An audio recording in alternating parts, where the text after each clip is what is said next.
disappointed in myself. I'm disappointed in you as well.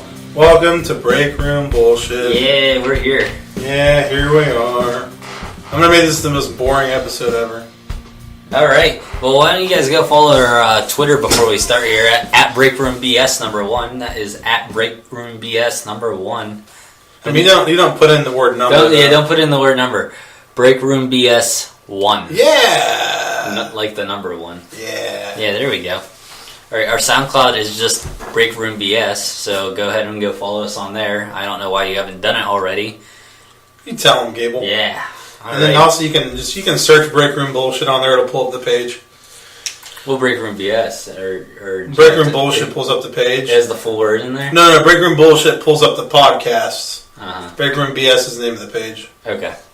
Gotcha. So this week we're gonna have some news as usual. Yes, a lot of news actually. Oh my God, we had to spend some time cutting down the news. Yeah. Then we're gonna review Blair Witch. We're gonna review Snowden. Well, we didn't want to have to cut down the news. People don't listen, so they're not going to complain anyway. But I feel like if we had listeners, they would complain, why didn't you talk about this? Why didn't you talk about that? It's because you guys already complain about how long the show is. Yeah, if you guys would stop bitching about everything. We have 2 listeners, 2 consistent listeners, and they complain how long the show is. No, they don't. They don't?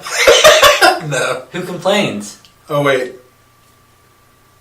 It was like the one-time listeners that we heard from. No, yeah. No?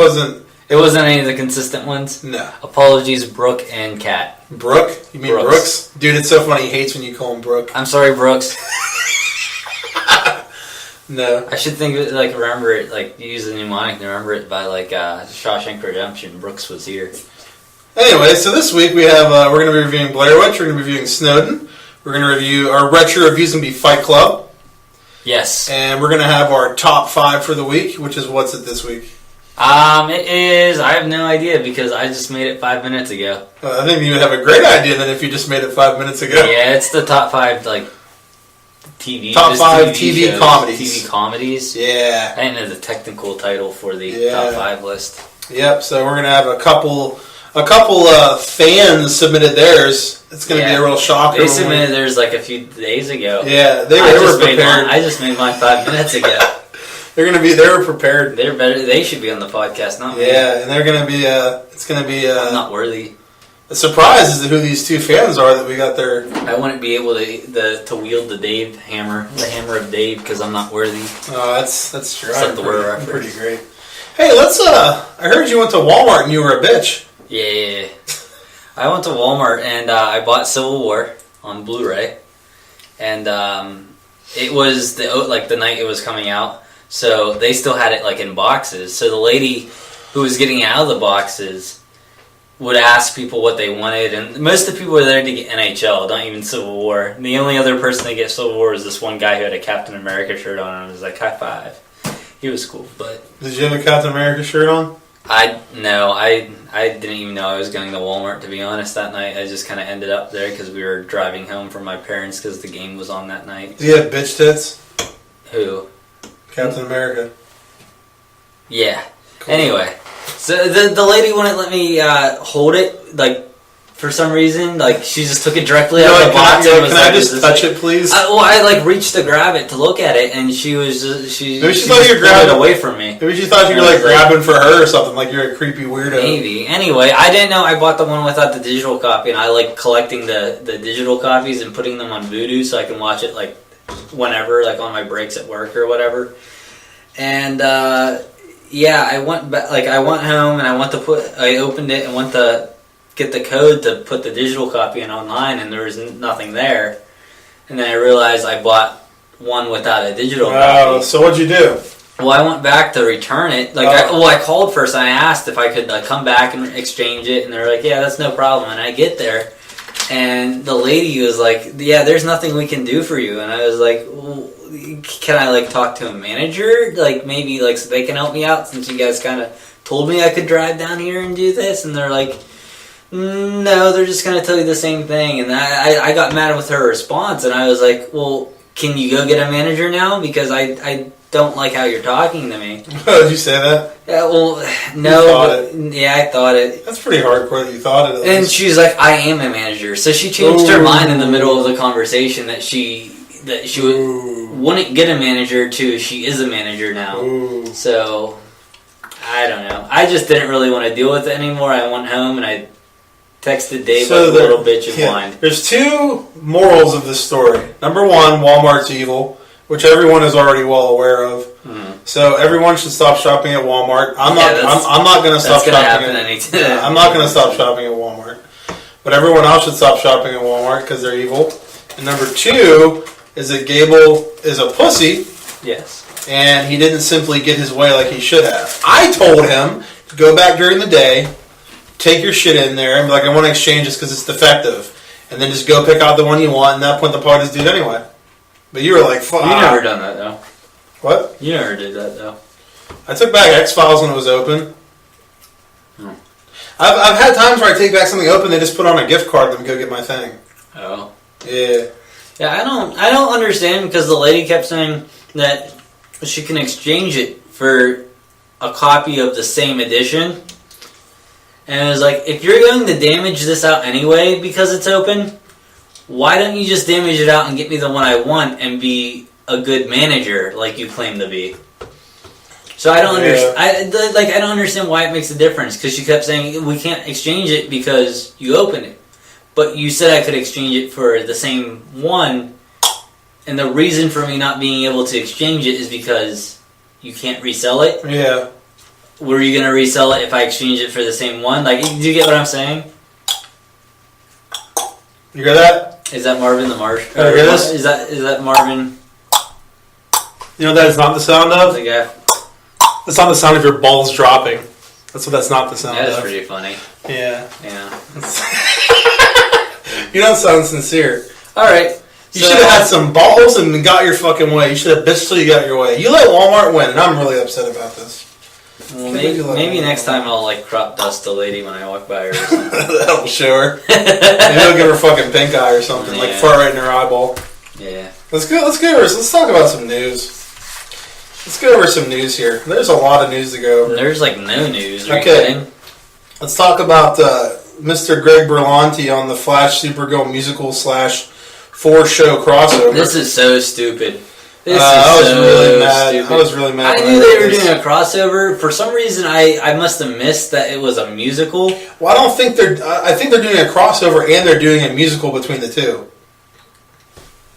The 4-show crossover and the Flash Supergirl musical, I think, are two different things. Oh. I think. I could be wrong. But from what I read, it says Arrow, The Flash, Legends of Tomorrow, and Supergirl producer Greg Berlanti has talked to IndieWire about the 4 shows' upcoming anticipated seasons and how they will cross over. He previously announced that a Flash Supergirl musical crossover would be happening and air as 2 episodes of the respective shows. So I think it's 2 different things. I think they're doing that stupid fucking musical thing, which is dumb. So fucking dumb. And then they're doing like the actual just normal crossover. We just finished writing the fall crossovers, he told the site, and now we're trying to figure out how to produce them. Next week we'll have to start talking about clearing music. I do want to try and get an original piece of music written. As we make a deal on that, we'll probably make some announcements on original songs. What other type of musical would they be doing? Is this the cast of the CW shows doing Phantom of the Opera with one? Like, why is there only going to be one? Or why are they trying to get an original song if this is a musical? What music were they planning on using? It could be something dumb like Glee where they just play songs and they just fucking sing them. Oh my god. This isn't... If I wanted to watch Glee, I'd watch Glee though. I don't want to watch Glee. I want to watch The Flash. Why wouldn't you want to watch Glee? Oh, Dave. Okay, yeah, so there's more. You really are trying to run a single production across 3 different productions. We're telling one cohesive story. Supergirl will participate, but the storyline doesn't actually begin there. There are some characters who show up in her episode, but the story begins with the Flash episode and goes to Arrow and Legends of Tomorrow.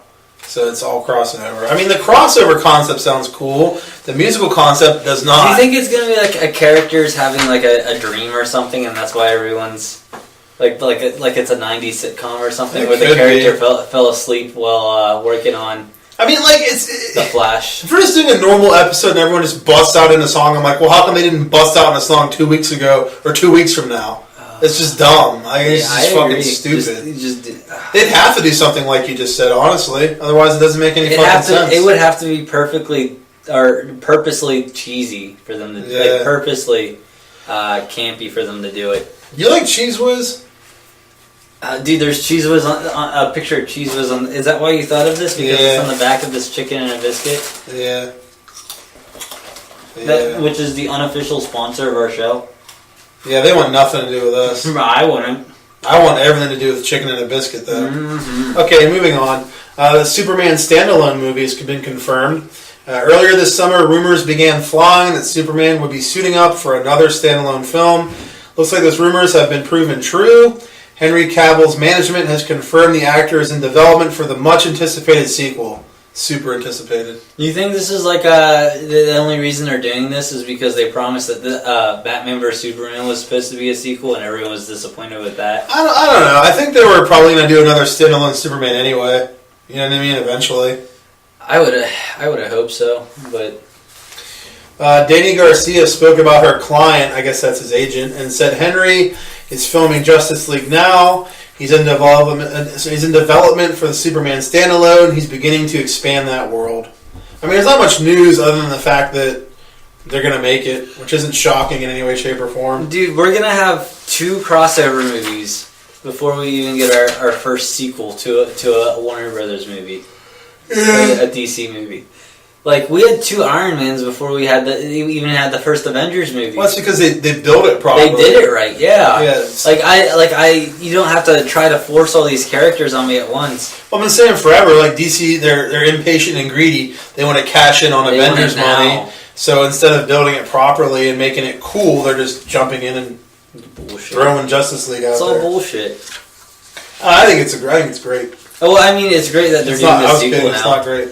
It's great that they're doing this sequel now. It better be completely standalone. Like maybe 5 minutes of screen time shared with another character, but that's about all I could handle. Oh, you could stomach? All I could stomach. Yeah.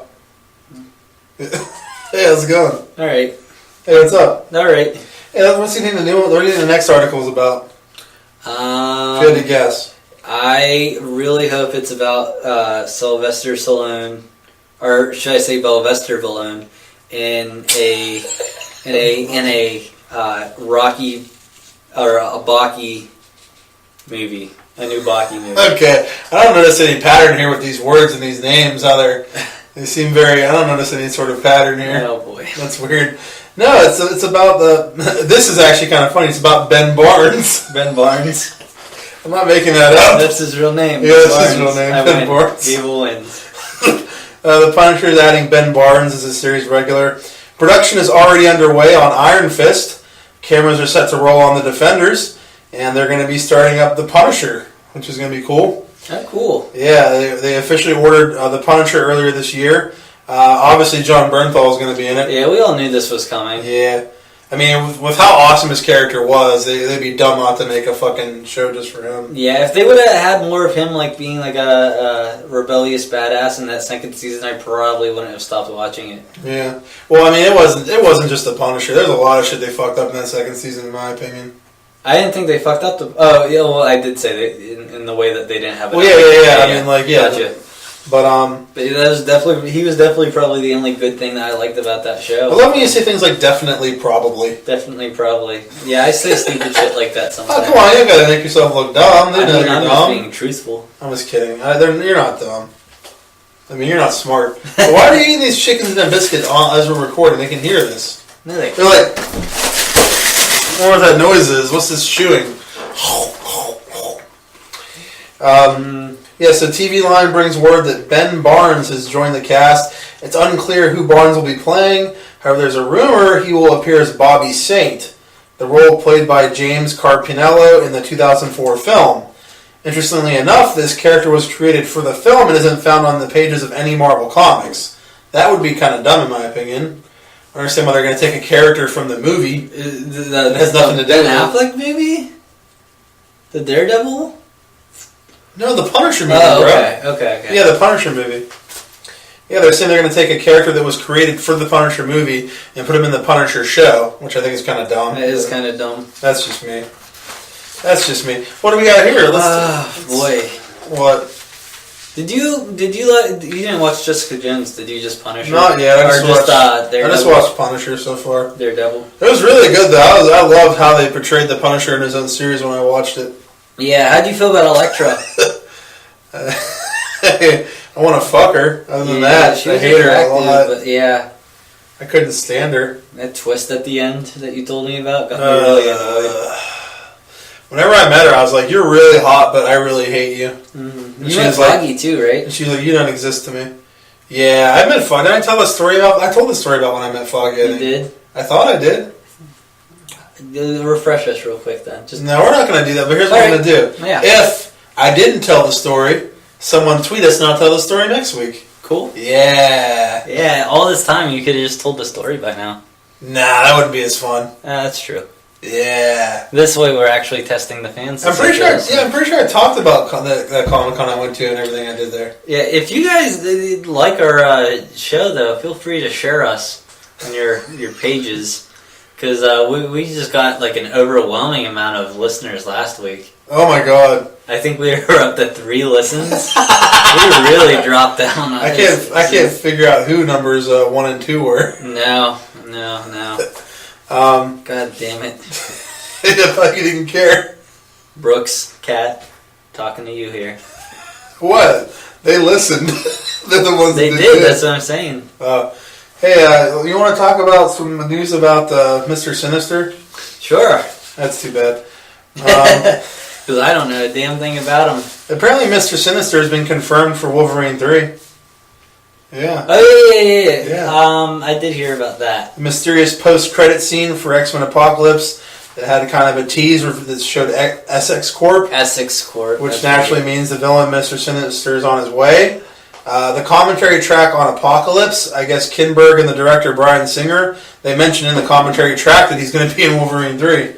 Interesting way to announce that, I guess. Yeah, I don't really know much about the Mr. Sinister character. I've only encountered him like in a handful of issues. I think we actually talked about his background in one of the episodes in some news article. Okay.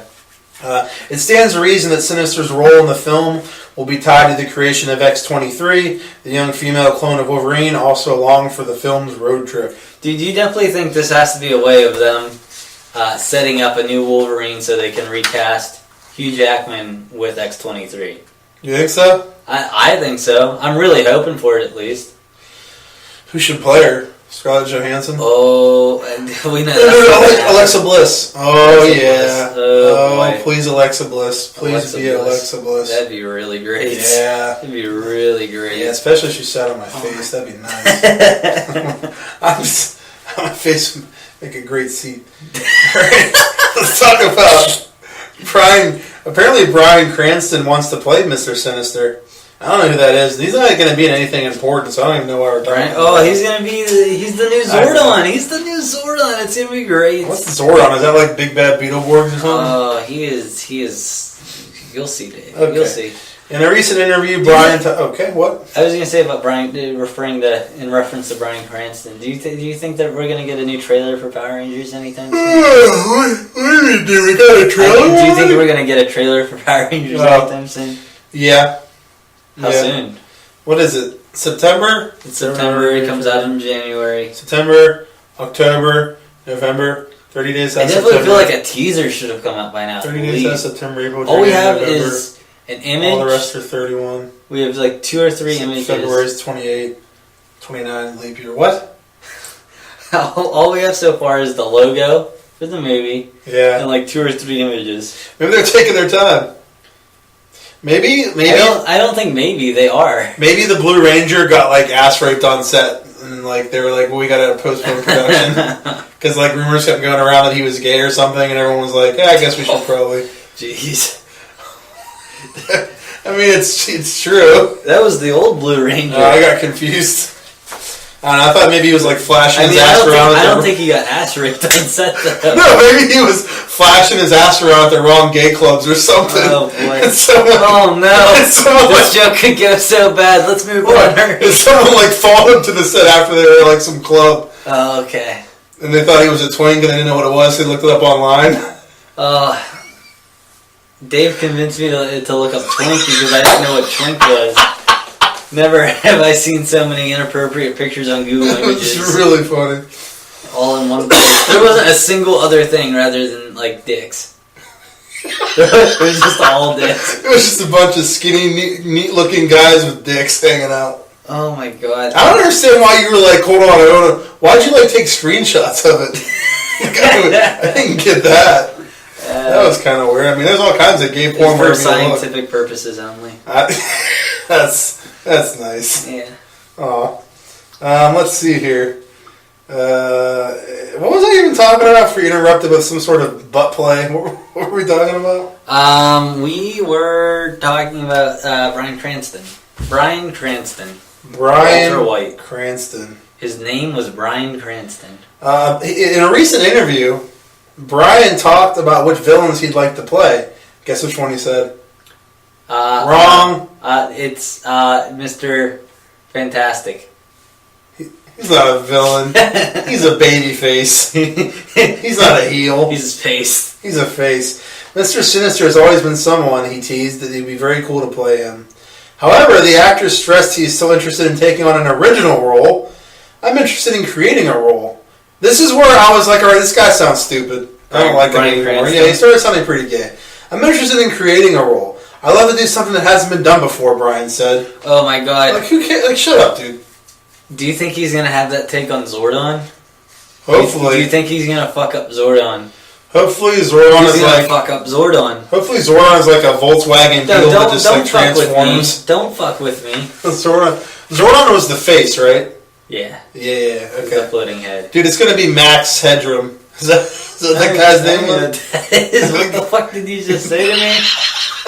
Yeah, Max Headroom. It was like this. It sounds like anyway. Max Headroom. It sounds like something you take for your partner. Okay. You and your partner can make love. Take some Max Headroom before you hit the bedroom. You get your dick really pumping? Yeah, some Max Headroom. Did you say before you hit the bedroom? Before you hit the bedroom. That's pretty funny. If an erection lasts longer than 4 hours, make sure you contact your doctor. I don't understand why.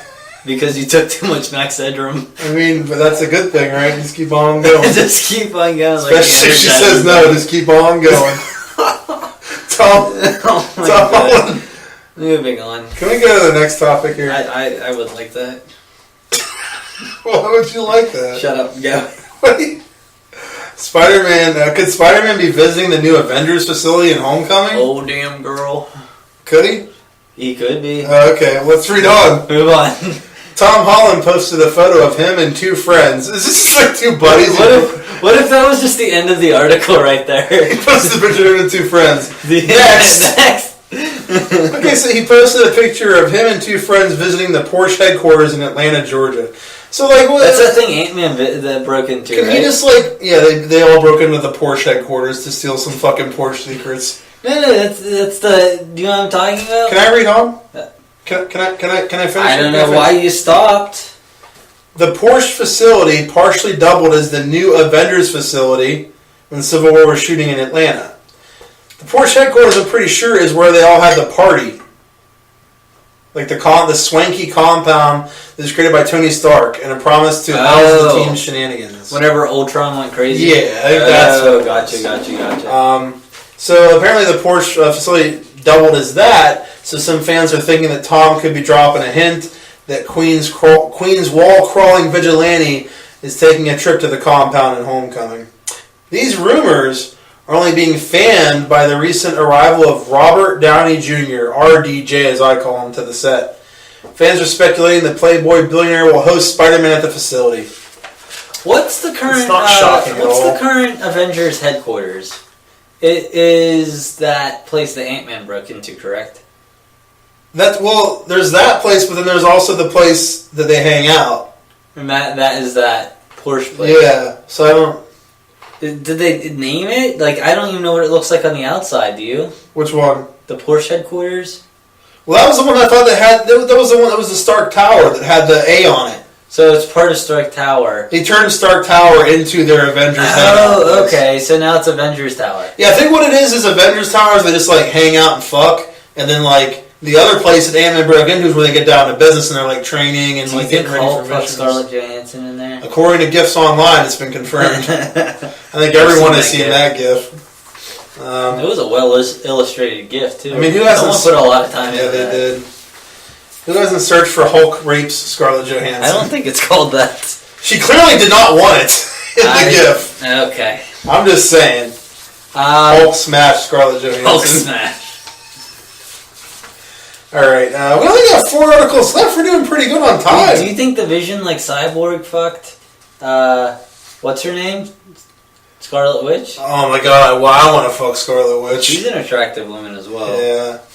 That was a weird way to say it. She's an attractive woman. You're so respectful to the girls. I think it's funny if we have like a yin. No, like just before we got on the air, we were talking about what the fuck was it? I think we were talking about wrestling. We mentioned Alexa Bliss. You're like, oh, that fucking skank. But she sucked cock like a fucking whore. I was like, Gable! And then you're talking like that and it's fucking weird. And then you're all like, she's an attractive young lady. I'd like to take her out to dinner and buy her flowers and then eat her out. Like, I don't understand why you're being such a gentleman. Alright. Fox acquires Stan Lee's life rights to make action-adventure movie. Do you think they should make... Wait, a life rights to make an action-adventure movie? Yeah, this is a great article. Oh, boy. The Hollywood Reporter brings word that 20th Century Fox has acquired the life rights to legendary comic book creator Stan Lee and intends to make a 70s set action-adventure film with Lee as the main character. He's not playing himself, I'm assuming. No, there's no word if he's going to have any type of role or cameo in it. So it's not like a documentary about his life, it's an action...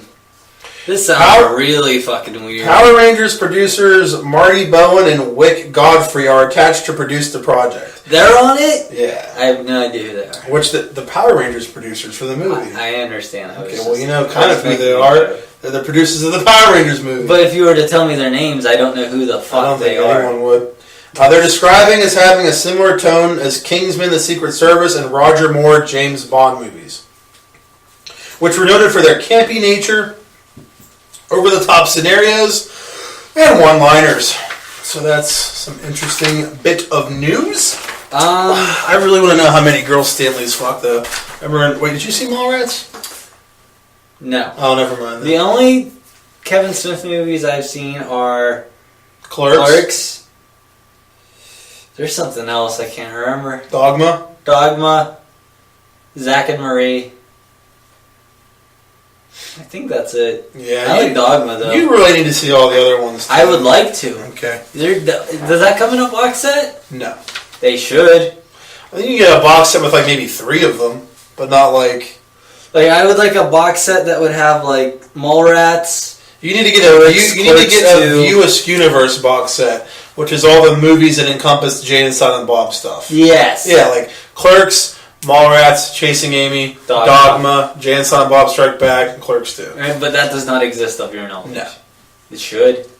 I think the rights are kind of like, I don't think the same company owns the rights to all it's kind of like the thing with Ash vs. the Evil Dead. Yeah, how they couldn't show S-Mart. Yeah. Or, anything that was in, I don't know if the listeners know this, but they can't reference Army of Darkness. They only acquired, because all 3 films were made by different studios, correct? I'm not sure. Sounds about right. I think I heard that all 3 of them were filmed by different studios, and they only acquired the rights to Evil Dead and Evil Dead 2, not Army of Darkness, so they can't take any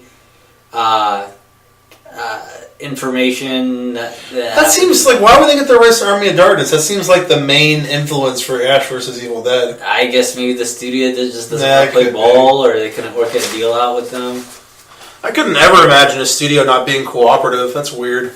Normally they get along just fine. Just look at Fox and X-Men. Yeah, Sony made it happen. If Sony can make it happen, why can't Fox? Because they're assholes. I still have that conspiracy theory that they already have it in the works. They already have the Secret Wars bring the Fox and Marvel Studios universe together plan in the future.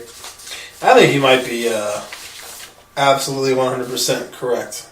Really? No. I don't know. I think it's too good to be true. I don't think it'll happen. I'm gonna keep that under that theory under the bed though with my tinfoil hat. Okay. I mean, doesn't that mean you shouldn't have said it on the podcast? Yeah. Okay. That's good. All right. Let's see what we got next year. Oh, let's some Star Trek news. Let's talk about the Star Trek. Yeah. Huh? I love Star Trek. Did I ever tell you what a horrible human being Gene Roddenberry was? Yeah. He was not a nice guy. He told me some things he did at parties and. Yeah, it wasn't good. All right, so CBS All Access announced new premiere dates for because I was there. I mean, obviously, we were hanging out, drinking, and did some stuff. Things that you learned about that he did at parties. Yeah, I witnessed these things, so I can guarantee they're true. Family size. All right, CBS All Access announced new premiere dates for its original new series, Star Trek Discovery. Previously going to be coming out January 2017. It is now going to launch in May of 2017. Basically, for the gist of what they're saying, the reason they delayed it is because they want to have time to make it right. It's the first Star Trek show in like a decade, so they want to do it good. They don't want to rush it, so they want to have the extra 5 months to make it a quality show and just really good. Okay. Basically, the gist of which I can argue with that, but I think it's just a bullshit cover for We're Not Ready. Yeah. To be honest. Yeah. Do you think there's people who got prepared and subscribed for this service that they're doing it on, and now they're paying 5 months worth of stuff that they're not getting what they want for? Well, I mean, they can't subscribe in the future, right? Why wouldn't they just wait till January to subscribe? But what if they already subscribed because they thought, when was it? Oh, it was only supposed to start filming next month. Yeah, I got confused in my head. It was supposed to No, it wasn't supposed to come out till January. No, I understood it, but I just didn't. Are you aware that the first episode is going to be on just regular TV? Yeah. Yeah, that's kind of cool. Yeah. It's also kind of a way just to hook you and not pay us. Exactly. It's kind of smart on their part. I mean, at least I'll know whether or not I want to, Yeah. You kind of have to. But then again, what if I watch the first episode and it's really good and then I pay for this and the rest suck? A show has never gone downhill. It's never happened. Never happened. Never happened. It'd be a real shame. Dexter. Never happened. Oh, Californication. Never happened. Dexter. Oh my god, that made me so mad. Another show that some people will be all fucking hipsters about it and say it was good the entire time, but I'm being honest as fuck when I say that The Office, after Michael left, I don't know if you ever watched The Office. Never. But after Steve Carell left, for me it just was not the same. How many seasons were after that? And is it still on the air? I think no. Oh. I think 4 or 5 maybe. Yeah. I'd have to look it up to tell you exactly, but actually for me, I even lost a lot of interest after Jim and Pam got married. Really? Yeah, because I was that was all the main interest for me was watching their relationship. I don't know who they are. Yeah, it was like an office romance. It was just cool to watch blossom throughout the show. I thought she was in Big Bang Theory. What? Blossom? What are you talking about? I don't know who Blossom is. I'm only on season 6. Keep going. She's been in the series long before that. It's Blossom? Yeah, it's fucking what's his name's girlfriend. Raj? No, fucking Sheldon. Are you talking about Amy? Yeah. Ballard? Blossom plays her, the girl that played Blossom. I have no idea what you're talking about. Alright, okay. You just made a fool out of yourself in front of everyone. Good, now explain it. Tell me why I'm a fool. Tell me why I'm a fool. Because the girl who played Blossom plays Amy. What is Blossom? Blossom is a TV show, a very popular TV show. Popular to who? Everyone that watches Blossom and knows what Blossom is. I have no idea what you're talking about. I guarantee you, anyone listening to this knows who the fuck Blossom is but you. I guarantee you. So you're telling me that there's 3 people out there that know who Blossom is? Yes. That's insane. I guarantee they know who Blossom is. Unbelievable. Moving on. Benicio del Toro in talks for a new Predator movie. That got me excited. Not because I give a fuck about him, really, which he's a good actor. I have nothing against him. I kind of like him. Didn't it? But I just want a new Predator movie. Yeah. I liked the first one. The second one I did not like. I liked the second one. I didn't like it as much, but I still thought it was really good. Yeah, I also love Bill Paxton. He was in it. Bill Paxton wasn't at. Deadline brings word that Benicio del Toro is in talks to star in 20th Century Fox's new Predator movie, a reboot of the action franchise. I have no problem with reboots. All you're doing is starting it up again. Yeah. Why don't you just call it a fucking sequel? It's the next in the fucking series. It's true. It's not like it technically would have to connect. Yeah, a remake. You just say it's 20 years later. Yeah. Shane Black, who did the unfortunate disaster, which was Iron Man 3, and the pleasantly surprising Nice Guys. He did do Nice Guys, so that's good. I did like Nice Guys. Yeah, me too. He's going to direct the movie from a script by his Monster Squad co-writer Fred Decker. I don't know who you are. Do you think... let me pause you there. Do you think that issue with him in Iron Man 3 may have been for studio involvement then? I think it was more of a script problem. Okay, because I was thinking maybe studio involvement, and maybe that's why they were like, make it really what's bad. His name left? Oh, Jon Favreau. Yeah, maybe. I think they just told him to make it really bad. And he did a great job at it. That's then good for him. Yeah, he's doing pretty good. It all makes sense. Though. Yeah, he did pretty good. Why am I so far away? How'd I get over there? You go. Don't get too close now. Don't get crazy. There you go. That's pretty good. Filming is expected to start in February of next year, so that's pretty cool. It's not too far away. Right? No. Black also previously confirmed that the film remains in the continuity of the first two movies and isn't a full reboot of the series. He said there is a reference in the script as to why the film has a singular title. I don't know what any of that means. Whatever. Last but not least, your friend and mine. Wait! Before we move on, I still have more to talk about. Yeah, whoa! Let's not rush this. Let's go. Let's do it. Well, do you hear? At least I want to confirm with you because I think I heard something about him not wanting to be the. He was in Leaving Las Vegas. Yeah. What? Him not wanting to be the collector anymore. I meant to say Fear and Loathing in Las Vegas. I fucked up. I didn't hear that. Yeah, for some reason I think it was a scheduling conflict or something. Why would you be like, I don't want to know, I no longer would like to be in this Marvel movie? I don't know. That sounds like a stupid fucking sentence. I don't know. I can't remember the exact reasons. This is an old story though, so I can't recall it perfectly right now. I gotcha. We can look into it later. Yeah, as long as we remember to do that. I'm going to make a note of that on my phone. You will? Yeah. Oh, good. Here, I'll take the lead when you do that. All right, last and not least. This is the man that was inspired by the Lizard from Marvel Comics. This is true. This is not true. That's what you told me. I just heard someone make a comparison to him. You said he read a Lizard comic and then his family and him were dead. That's what you told me. At all. Okay. Lexi Alexander to direct the Chris Benoit biopic Crossface. Now that's the name of the biopic is Crossface? Yeah. Why didn't they didn't make it right like a title? Well, it's capitalized. So you're supposed to either put it in italics or underline it and shit. I mean, is that like a rule? No, if I had to fucking do it in school, they have to fucking do it too when they publish professional articles. I guess. God damn it. Alex A. Ginsberg. Oh, should I only read what's highlighted here? Yes. Okay. Academy Award nominated filmmaker Lexi Alexander, who did The Punisher Warzone, has signed to direct Crossface. True story of wrestler Chris Benoit. Okay, let's back up here for a second. What did you just ask me? If I should only read the highlighted stuff. That's weird. And for some reason you said Punisher Warzone, but it doesn't not highlighted.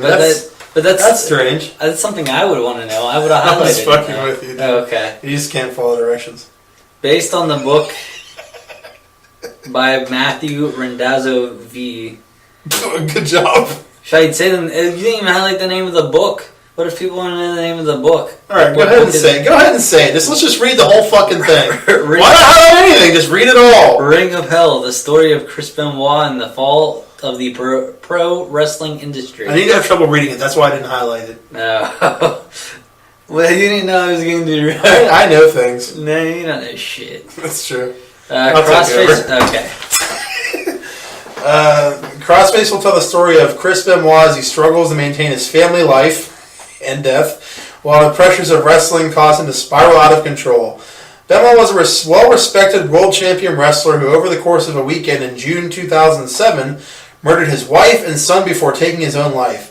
It was later discovered that the Lizard was rooming with Chris Benoit during this tragedy. Huh. The Lizard had previously eaten his family so much. And removed an arm. Is that I caught on to your story this time. Are you happy? Are you happy? He ate his family. Chris Benoit did not eat his son. He simply murdered him. Oh. No. Where did he go on to fight a superhero? He hung himself. I don't understand why someone would think it's acceptable to kill a child. Dude, I was we were talking about this earlier. Earlier today, I was looking at some tweet where someone posted a bunch of pictures of like young kids who were murdered, and it was basically about like it was basically saying like, oh, I can't say that white lives matter because that's racist, and there was a bunch of pictures of kids that were killed by white kids that were killed by black people. Which what the fuck ever? If a kid dies, it doesn't matter what the fuck color they are. It's fucked up. Someone killed a kid. Yeah, it's fucked up. So I'm reading it and I'm looking at these kids and how old they are and how they died. I'm like, this is just fucking fucked up and depressing. Yeah. And I just can't like wrap my head around how someone can like bring themselves to murder a kid. It's just so fucked up. If you're gonna murder a person, murder a grown up, man. Who cares about them? Yeah. You can murder all the adults you want. All you fucking want, eat them, fucking fuck their corpses. I don't care what you do to them, but just leave the kids alone, man. No, but that should be like a public service announcement. You can go wherever you want, just not murder whoever you want. You can even fuck their bodies, but leave the kids alone. Leave the kids alone. They're just children. Yeah, it was later discovered that Benoit was posthumously diagnosed with CTE, severe brain degeneration, believed to be associated with his career as a wrestler. So there's theories that he did all this and went crazy because of his head. They basically described his brain looked like Swiss cheese from all the shit. Yeah. You hear stories about that all the time with like professional football players. Oh yeah, that was like, a big deal. Like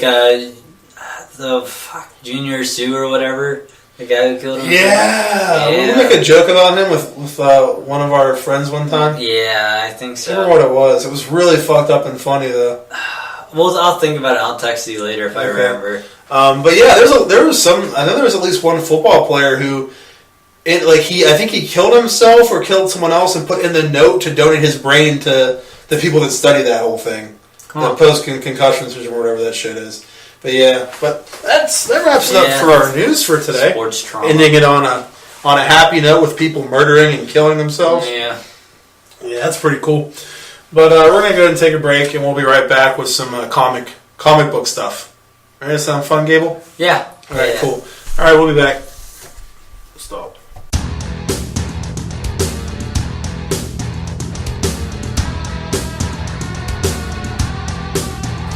Welcome back to the show. And what segment are we on, Dave? We're on segment 4. Segment 4. The wrestling segment. Yes. And this is a segment where we go over the list of cities that we have to go and tell them that we're registered sex offenders. we have to go door to door. Let's see. Pittsburgh, San Francisco. That one's for more of a male thing. San Francisco, Buffalo. And there's some other ones, but I forgot. But yeah, you gotta go. You ever had to do that, dude? I mean, they said you were supposed to, but I didn't. Dude, it's really awkward. You get punched in the face a lot. None of this ever happened. Okay, if you say so. It didn't work at court either, Gable. None of this ever happened, I swear. This is segment 2. This is our comic book segment. This is a comic segment. Yeah. Oh, that's not comic book. I only got one for you guys this week. I think we might have something else we'll be able to go over afterwards, though. Maybe. But that would all come naturally and just accidentally happen, though. Yeah, it wouldn't be planned at all. Nothing's planned. No. Uncanny Avengers number 7. Is what? Is what? What is it? Oh, it's the name of the comic you're reviewing. Cool. It is. Yeah. Uncanny Avengers number 7. Okay. Cool. So this.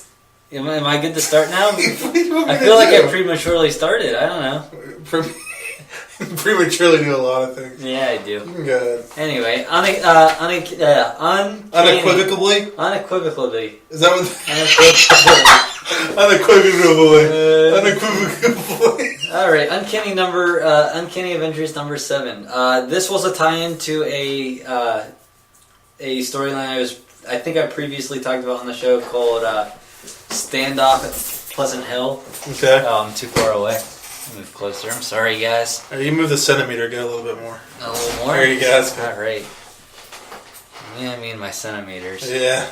It ties into the Standoff at Pleasant Hill storyline, which is a crossover event in which Maria Hill, the director of S.H.I.E.L.D., is secretly using a fragment of the Cosmic Cube in a small off-the-record town to alter reality so that supervillains become reformed role model citizens. That sounds interesting. Yeah. Steve Rogers and the others are against the government having the ability to alter reality. Steve Rogers is always against the government. Yeah. I appreciate that. So he and others set out to stop them. Yeah. And this was a tie-in issue to that. I love the action in this. Yeah. Like, you know how I talked before about that one other comic where it was Scarlet Witch or no, Black Widow? I think it was an Iron Fist. The Iron Fist one, Power Man and Iron Fist one, where it was kind of like real quick shots on like their fist or something, and you can't I don't tell what's remember going that. on. It was the equivalent to shaky cam for comic books we talked about. This one had some real nice. It was a real average art style, very normal, nothing like weird, just your normal comic book superhero art style. Okay, it was easy. Remind me to tell you a story when we're not recording. Okay. Because this is not good for recording, but remind me to tell you something later. Go on. Oh. Anyway. What? No, this is funny. It's something funny. Yeah, but the action wasn't annoying like how I previously said, and it was an easy to follow action, and the whole comic was just easy to follow. It wasn't like jumpy or anything. It had good pacing, which is an issue I've been having a lot. You're giving me this face. What? You're giving me this face. This is this face like you're paying attention, but you don't really. No, care. it's my listening face. Where I'm like, I'm listening to what you're saying. I have a similar face, but I call it my pooping face. Is that's the face you make when you poop? Yeah. Did you ever look at your butthole when the poop came out? No. Yeah, me neither. I wonder what that's like. I'm kind of curious now that you say that. Yeah, alright, go on. It's good pacing because I've been having this issue with comic books I've been reading lately where they'll be in one fight for over a period of like 3 or 4 issues. Like in the all-new X-Men comics I'm reading right now, they've been fighting the Blob for like 4 straight issues. No, what? Are you serious? Yeah. It's just a fight? It's just like a fight throughout town. Yeah. So it sounds like it's that Black Widow comic just 4 times in a row. Yeah. Really? I mean, you're still getting like good interaction. Like is there like pauses in the fight where they there's talk like pauses in the fight where they talk, but like as far as like time, like you have to keep in mind like this would have been over a period of like 3 or 4 months of reading this, and you're reading like pretty much the same a day's worth of things. Yeah, not even like 2 hours worth. That's ridiculous. Yeah. That sounds really stupid. Yeah. Then why are you reviewing it then if they did that? Not with this one. I'm just kidding. Oh yeah, you're paying attention. This one has good pacing though. I was paying attention. See, I tricked you. So in the comic, the Wrecker is you find out the Wrecker is driving this truck around, and the Avengers are pursuing that truck, and. Who's in the Avengers here? Have you previously reviewed an Uncanny Avengers? Yeah, that was the one that had the Red Skull twist at the end. Yeah. Are these the same members?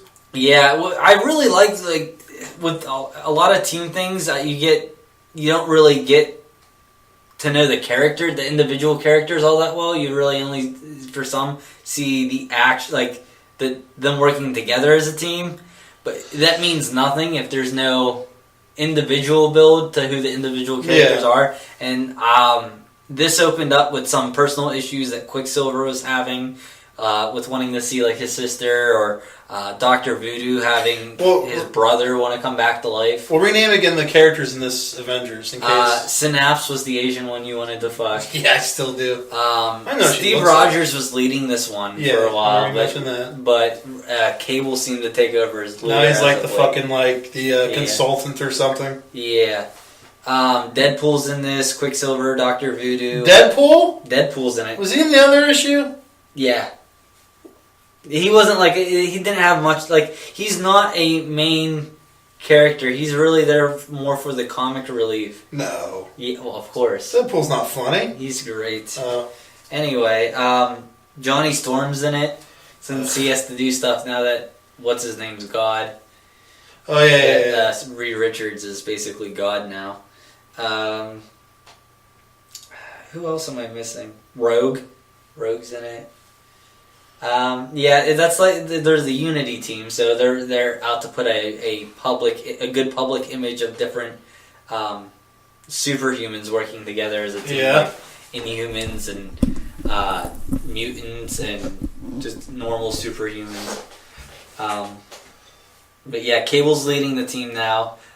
You see there's individual issues at the beginning, which I really like that detail, and they just don't jump straight to them doing like team missions. You actually see some of the behind the scenes stuff. Yeah, I see what you're saying. But then the action starts to pick up whenever the Wrecker's driving a truck, and I don't know if you know who the Wrecker is.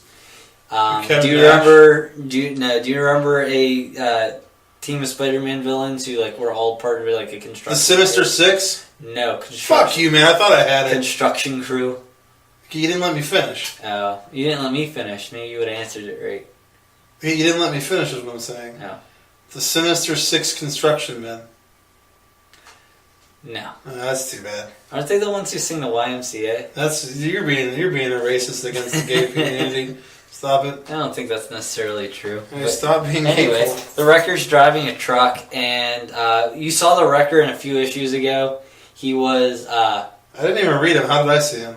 Well, the reader of this comic series would have seen him a few issues ago, and Deadpool paid him money so that he could get intel on Red Skull for him. But you see him here driving a truck, and the Avengers are chasing him. S.H.I.E.L.D.'s chasing them, and once they stop that truck with him in it, they find out that Maria Hill, the director that I mentioned earlier of S.H.I.E.L.D., was in the back of the truck. Oh. Yeah. And you find out that they explain the whole issue with the Pleasant Hill thing, where they're doing these alters to reality. And I really like how they end up where the direction that they take this book. Obviously, you're gonna have to have the Avengers go to Pleasant Hill. So Maria Hill convinces them to go to Pleasant Hill and fight with them. So the Avengers have to fight off S.H.I.E.L.D. They round up the rest of the team, go to Pleasant Hill, and when they get there, this is the end of the book, Hook. Is it named Pleasant Hill because her name is Maria Hill? I thought that was a strange coincidence whenever I was reading, but I don't think it There's has no anything connection, to do it's with coincidence. Alright, go on. But the end of book Hook was pretty good. Not as good as that Red Skull one I told you about. Yeah, that was I love really that cool. one. But Maria Hill and all those Avengers get there, and they're attacked by a S.H.I.E.L.D. helicopter or S.H.I.E.L.D. plane thing. Guess who's flying it? Wait, let me get 5 guesses. Okay. All right. You get 3. That's fucked up. No, I'm Okay. getting 5. Okay. Okay. All right. Red Skull. No. Kingpin. No. Mr. Fantastic. No. He's God. Why would he be there? Sometimes he's got to fly a helicopter. What? God flies helicopters. Ghost Rider. Nope. Okay, this is my last guess. Yep. Batman. Nope. Maria Hill. That's not fair. It was Maria Hill. There's 2 Maria Hills. She's a clone. Yep. This is a ripoff. Oh, you don't know? Oh, I don't. This is a ripoff of the old Ada Wong storyline in Resident Evil. I don't know if it's a clone or what it is. We don't really know. Maybe she's got All we split know is that personality. the one Maria Hill's real and one Maria Hill's not. Well, then again, I can't remember if on the last page. Well, let me double check something, because I don't know if she's with them whenever they go to travel to Pleasant Hill. But if there are 2 Maria Hills, you don't know who the real one is here. Yeah. And I'm trying to figure out. Well, look this. Why don't you look this up? I'm going to read some letters in an order here. That's good. I'm on this sticker page with a bunch of letters. Y O U. Yeah, she's with them. There's straight up 2 of them. F A G. There's straight up 2 of them. Because What? look, she's there with them there, and then all of a sudden she's there in the So there are helicopter, definitely too. 2 of them. Yeah. There's definitely 2 of them. Huh. Yeah, we don't really know which one's which. The one that was in the back of the truck could be real, because why else would she willingly go to Pleasant Hill? Yeah. But then again, the one in the shield thing could be real because she could just be defending her facility. Yeah. I don't know, dude. It's obviously good because it got you thinking, and you want to read the next one. I do. Yeah. So what did you think? You liked it? You liked it? It was pretty good? Really like the Uncanny Avengers stories in general because, well, they brought Gable into it, which was a character who I really don't feel like gets enough spotlight. He's played by Kevin Nash, right? I wish he's going to be played by Kevin Nash. Yeah. Is that who you definitely want to be Gable in that? I mean, I don't really. I can't think of I don't. I want Kevin Nash to get work because he seems really cool. Yeah. I love whenever wrestlers are successful outside of wrestling. Yeah. Like anytime I watch UFC, if it's a wrestler fighting, even if I don't really like him, I kind of want the wrestler to win because I want the wrestlers to be successful. So if Kevin Nash is up for the role against any other actor, I want Kevin Nash to get it. Okay. Yeah, he definitely has the look nailed. And who's the other guy from? What's the troll that we were talking about last week? Steve Curry, right? No, from the movie where he gets cum in his mouth. Steve Darcy. No, Jefferson Darcy. Right. I think it's Steve something. It's Scott Lang. Steve Lang. Stephen Lang. See, yeah. I told you it was Steve. You made it. I made it eventually. Yeah, I definitely want Kevin Nash. I don't want Gable to be drinking loads of cum and that's fucking what I'm saying. Deadpool. I'm just gonna be thinking of him getting cum in his mouth the whole time. Yeah, hairy cum. Hairy cum. Did you go back and look at that? I didn't go back and look for the hair in the cum. No. I told you. I'm telling you, it was there. I believe you. There are other things I was gonna watch. Yeah, but I really loved it. The main reason I think I love this so much is because Deadpool provides that perfect comic relief to it. Like it. You know, in the Avengers movies, there's just subtle, not subtle jokes, but the jokes are generally well timed, and it creates a real fun tone. That's what Deadpool does for this series, and it kind of makes me feel like I'm watching one of the Marvel movies. I have my hand raised. Not the Fox movies. My hands raised. Besides Deadpool. I have a question. Continue. Okay. Now, in the Deadpool comics, is it more adult and R-rated in the Deadpool comics? Just his comics alone. Are they more R-rated and adult? I guess. I mean, they're definitely very violent. I was just reading one. It was really funny. The last one I read, he was trying to get Sabretooth's attention because he believes that Sabretooth is the person who killed his parents. And he finds out where Sabretooth is, and he's riding this motorcycle down the highway. So he gets piano wire and stretches it across the highway. So when he his plan is that he's just driving so fast that he gets decapitated like a fucking cartoon. And he doesn't. His head, his neck just gets cut enough where it's just leaning back, and he looks like a Pez dispenser. It sounds violent. It's definitely very violent. So my point is, you can go without swearing or anything in there, though. So when he's in these other ones, does he fit in? Because it's clearly a different tone, I would think. Yeah. So it seems to flow and work nicely. Yeah, because he'll suggest that they'll violently beat up someone, and they'll just come on, can't do that. We're Avengers. Come on, Pool. Or in this one, he was talking about how he's I don't mean to brag, but I've paid some really bad guys to do some really bad things before. You know what I mean? He makes it known that he's not. Yeah. That he's not out there to be a nice guy. I gotcha. So. Oh yeah, but well, you interrupted my segue. You wanted? Did you hear the segue? No. Whenever I talked about how it has a real fun tone, like the Marvel movies. I didn't hear that. And then you started talking about something else. So I fucked it up. You fucked up the segue. Then you sat here and looked at me, and I'm like, go with the segue. Anyway. Okay, so basically what happened was we were going to talk about the Marvel movies. I really wanted to have a circle jerk around how great the Marvel movies were. And Gable had this nice segue plan with Deadpool into the Marvel movies, and he kind of did it, and I ignored it without realizing it, and just went off on a tangent. And then I was like, all right, let's go to the Marvel movies. I forgot there was even a segue for it. Oh, boy. Yeah. You did good, kid. But yeah, I the last few weeks I've been rewatching all the Marvel movies, and I really fucking cannot believe how great they are. I think before this, whenever we used to talk about them before, like you would say they were good, but I kind of would always praise them like they're fucking amazing. You're like, they're all right.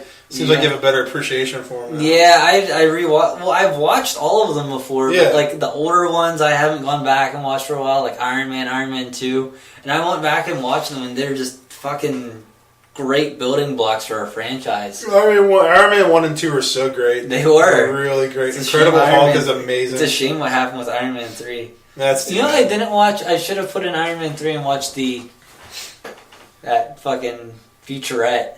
Oh, you're talking about the one shot, the Marvel one shot? Yeah. Where they have that's on the Blu-ray, right? Yeah. Okay. Well, I don't think it's on the Iron. It's not on the Iron Man. I think it's on the Thor Blu-ray. I don't know if it. Okay, I'll have to look into this. I think it might be on the Thor 2 Blu-ray. I can't remember which one. I don't think it's on the Iron Man 3 one. Oh. So yeah, will you describe this real quick so everybody knows what we're talking about? Oh, I don't feel like everyone's seen it. Slingshot. What's the guy's name? The Arbor Training. Coffee Training. Why the fuck It's the Bluetooth. What the fuck's the guy's name? The fucking Mandarin. The Mandarin, yeah, the Mandarin. Yeah, because basically in Iron Man 3 they just fuck over the Mandarin to make him a joke. So they have a one shot where it turns out the fake Mandarin's in jail and the real Mandarin's pissed off that he was, you know what I mean, mimicking him or pretending to be him. So they send someone to break the fake Mandarin out of jail so the real Mandarin can have some words with him. And they clearly did it because they knew they fucked up and everyone was pissed. Yeah. But that was the only good thing that came out of Iron Man 3. That when he called the kid a pussy. I wouldn't even say that was a good thing because it was kind of like... Because of something terrible. Because of how fucked up it was. Yeah. It shouldn't even exist because they should have done it right the first time. I agree. I was listening to a podcast by these guys who are longer comic book readers than I am. Not than me, though. What? Not than me. They're not longer comic book readers than I. Maybe you. Yeah. I read Batman vs. Predator when I was a youngling. They were talking about what a big FU it was to the fucking people who knew who the Mandarin was. I didn't even read the comics and I was like, this is fucking bullshit. Yeah, I didn't like the characters, the villain they used. I was like... It was a joke. The whole movie was a fucking joke. Everything had to be a fucking joke. The movie was too fucking jokey. Yeah. And then I got so pissed off because the fucking... we're going to go into this more. Oh yeah, let's mention this on here. We plan on doing a whole giant review of all the Marvel movies leading up to Infinity War.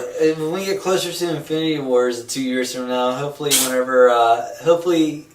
we have 1 million listeners by then. 2, 1 million. I'd be happy if we had 2,000 or 200 steady listeners. But yeah, it pisses me off because in Iron Man 3, he has all these fucking suits and they're falling apart like fucking Legos the moment someone fucking hits them. I'm like, apparently if he's not in it, it's an instantaneous piece of shit that can just break in half or just be cut in half. I was getting so annoyed. I was like, all of a sudden the Iron Man suits are completely worthless. Yeah. It was so annoying. Definitely dumb. And I really fucking hate in movies, I probably mentioned this on here before, whenever they kill off a main character and then 10 minutes later they're like, never mind, she's good, or he's good, like they did with Pepper Potts. Yeah, they kill her off and they make a big thing about it and then all of a sudden she's alive. They kill off fucking Batman in Dark Knight Rises, never mind. I was about to say how Kirk. when they kill off Pepper, it's such an emotional... Yeah, but they're it wasn't an emotional moment because it was Iron Man 3 and it sucked. Yeah, that's true. Yeah, that movie was fucking garbage.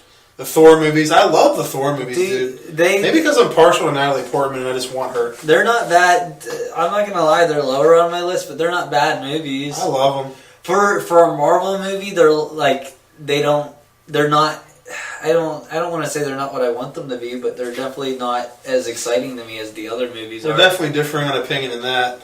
I'm leaning back again. I'm sorry. Yeah, we definitely differ in opinion in that because I love those movies, but Guardians is... Oh, Guardians is... I had a tough set. I was making a list on my phone, so I had something established if this was ever to come up, but it was really close between Winter Soldier and Guardians. Dude, I did not like Winter Soldier anywhere near that much. Really? No. It wouldn't even be in my top 5 Marvel movies. Dude, I am in love with the whole storyline that's going on around Bucky.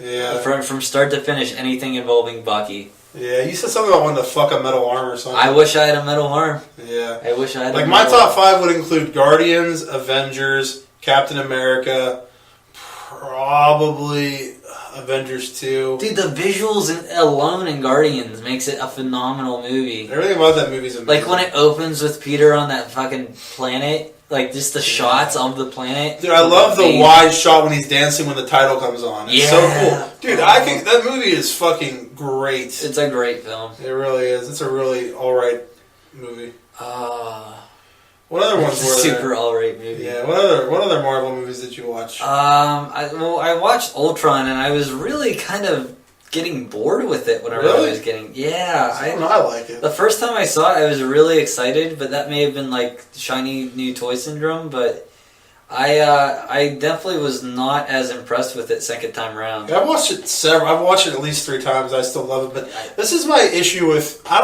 don't think I've talked about this on here, but this is my issue with Avengers Age of Ultron.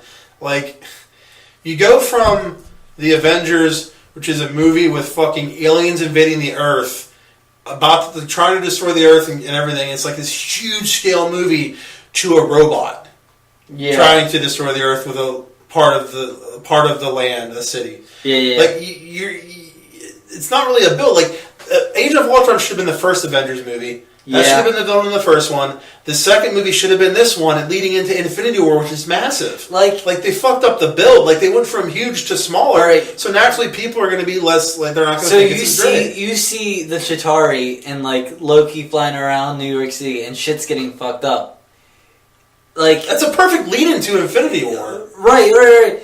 But like with Ultron, you're like this. There's this Russian city that's like been evacuated for the most part, and Ultron's fucking up these abandoned buildings. Yeah. Well, the Ultron clones or whatever they are. And clearly, New York City has a bigger scale. Right. So this abandoned city's getting fucked up. Yeah. And they're evacuating it and shit. And I'm just thinking like. The only real threat we saw during this movie was when Hulk was fucking up that city. It was like the only like really, really, really bad threat. Well, other than the looming threat of like him destroying the Earth with the meteor thing. How far were they even? That didn't even like make like. I thought that plan was stupid. I thought it was stupid. What? How am I going to destroy the Earth? I'm going to lift up a city really high and let it drop back down onto the Earth. Well, I think his main plan was to destroy the Earth in a way that there would still be able to be life on it again afterwards. Like it's just, it just seemed really not scary to me. It seemed convoluted too. Like there was a lot of work they had to go through and a lot of shit they had to do to make this meteor. I don't know. I was thinking in my head, if they were that high, how far or how fast would it be going? And I was thinking of that too, but I was like, really even do that much? Yeah, but I couldn't complain because I'm like, I really have no education or knowledge. Yeah, to know, you know that what I mean? as well. But the fact that I'm thinking about it, like, obviously with the Chitauri, that was an obvious threat. Yeah. This was like, I'm not really sure how bad this is going to end up being. I kind of have to think about it. Yeah. I mean, like, it made no sense to me that they would do the movie. I mean, I'm guessing they didn't have. I'm sure they had it planned out to a point, but I'm sure if they would have had it planned out more and knowing how the movies would turn out, they would. But I just feel like the first Avengers would have made a much better scale of a movie leading into the Infinity War. Much better. There was something I liked Avengers, but there was something that I felt weird about. There would keep being these weird angles where the camera would just start lifting up really high and like stay at like just an adjusting angle. If you rewatch the movie, you'll know what I'm talking about, where the camera will start losing distance on a shot. It'll just look weird to me. Like during action sequences? Just during like dramatic sequences, and I'm just like, why? This is the weirdest camera angle I've ever seen. That's weird. I didn't notice that at all. It seemed like the guy who had the camera on its track was just walking away with it or something. I don't know. I have to watch that again and look for that. I saw some of the similar shots in the Thor movie too. Yeah. Yeah. Another one I definitely wanted to talk about was The Incredible Hulk. I thought I watched The Incredible Hulk before, and I never watched it like this, baby. Oh, I was watching this. I was like, I don't think I watched this movie before. For some reason, I thought I did, and I was like, I don't remember any of this happening. The general from that movie is in Civil War, right? That's the same guy, right? Her dad? Maybe. Do you know that character is actually, I believe, turns out to be the Red Hulk in the comic books? Yeah, I think I did hear about that. And then his daughter, I believe, turns out to be the Red She-Hulk. I don't know what you're talking about. You're talking about Liv Tyler? I don't know. I don't know. Is that the actress's name? Yeah, that plays his love interest. Yeah. I think that was Liv Tyler, wasn't it? Yeah. Now I gotta look up Incredible Hulk because I'm not sure who these people are. I know I was talking about last week. I know I was talking about last week how Edward Norton was in my favorites with the Incredible Hulk. Yes. And let's keep in mind I made that list after I watched Incredible Hulk, so I wasn't lying when I included the Incredible Hulk. That was Liv Tyler. Liv Tyler did play his girlfriend. Gotcha. Alright, well, yeah, the Incredible Hulk movie was great. Like, I just love movies with, like, fucking monsters and shit, and it was just two monsters slugging it out in a city, and I was like, this is great. This is great. Him and Abomination. And then Tim Roth's in it, too. I love Tim Roth. I don't like Tim Roth. Why don't you like Tim Roth? I was just kidding. I like Tim Roth. I haven't seen Four Rooms yet. Have you ever seen Four Rooms? I have not seen Four Rooms. I heard it's really good. Pretty good. Who the fuck am I thinking of? I thought that, like, someone from the Incredible Hulk or the movies was in one of the newer ones. Are you thinking of the guy who was in Iron Man, who died, who was in Winter Soldier? The Dick? Yeah, the guy who said "fuck you." No, not him. Yeah, I don't know who you're talking about. I know exactly who I'm talking about. I thought it was the guy that was working for the government trying to get the fucking Accords passed in Civil War. I don't know. You're a real jerk. You're not helping me. Yeah, I can't really help. You're right over there? Yeah. Captain America: First Avenger. Oh, dude, that was my favorite until Avengers. That is a really good comic book movie. Yeah, that was my favorite Marvel movie until Avengers came out. My favorite Marvel movie is The Winter Soldier, but wrong. What do you mean wrong? You're wrong. Your opinion's wrong. Oh yeah. You're it's a real close between Winter Soldier and Guardians of the Galaxy, but fuck. First Avenger was just such a great fucking movie as well. Like Marvel knows what they're doing. That's him. The dad in fucking Incredible Hulk. He was the guy in Civil War that was trying to get the Accords passed. That was with the government. That's who that was. Why didn't you click on his name and just see what? Because I clicked on his name and the other page and it didn't show him in Civil War and I got mad. So that's why I just looked up this movie. I don't know what to tell you. What do you mean you don't know what to tell me? It's him.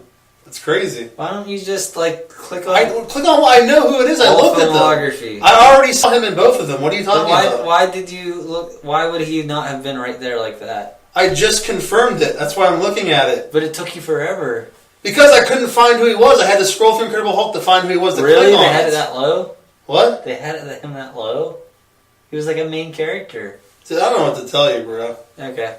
Anyway. You're not making any sense right now. Yeah, You're really dwelling on this issue of me finding out who he is. With the exception of my new Captain America Blu-ray that does not have a... Let's go back to this William Hurt guy. I really don't care all that much. You don't care that he was in both movies? You didn't even realize it? No. That's really cool. It's the same fucking guy. It's the same character. I guess I can definitely give props to Marvel on keeping up with their... Continuity, yeah. Yeah, like the fucking general from Incredible Hulk was the guy in Civil War. That was really cool. Wasn't Frozone in that movie too? Who? Frozone. I don't know what you're talking about. Where is my super suit? That guy? I don't know what you're talking about. Oh. Where's my super suit? Where is my super suit? You're not making any sense. What were you about to say right now before we were talking about the more important William Hurt? I don't fucking know, man. Oh, you're killing me. You know what's at the bottom of my list? What? Ant-Man. It's not that bad. I didn't like it. It's not worse than Iron Man 3. I didn't think the movie was all that funny. I mean, I thought it was funny. I thought there were parts where it was trying to be way too funny. Yeah. And there would be a serious moment and just make a joke. I'm like, alright, that's enough of that. Like that fucking scene where he's talking to the wasp chick at the end and... Yeah, he just butts in. Yeah, that was stupid. Yeah. That one guy was not funny at all. I don't know his name. Look it up. It's too late now. Whatever. The guy who heard from another guy who heard from another guy who heard from another guy. Oh yeah, that guy was not funny at all. I think it was funny. I hate that. Whoever that actor is, I don't want to see him. Racist against Mexicans. I don't want to see him in anything ever again. He should be in everything, always again.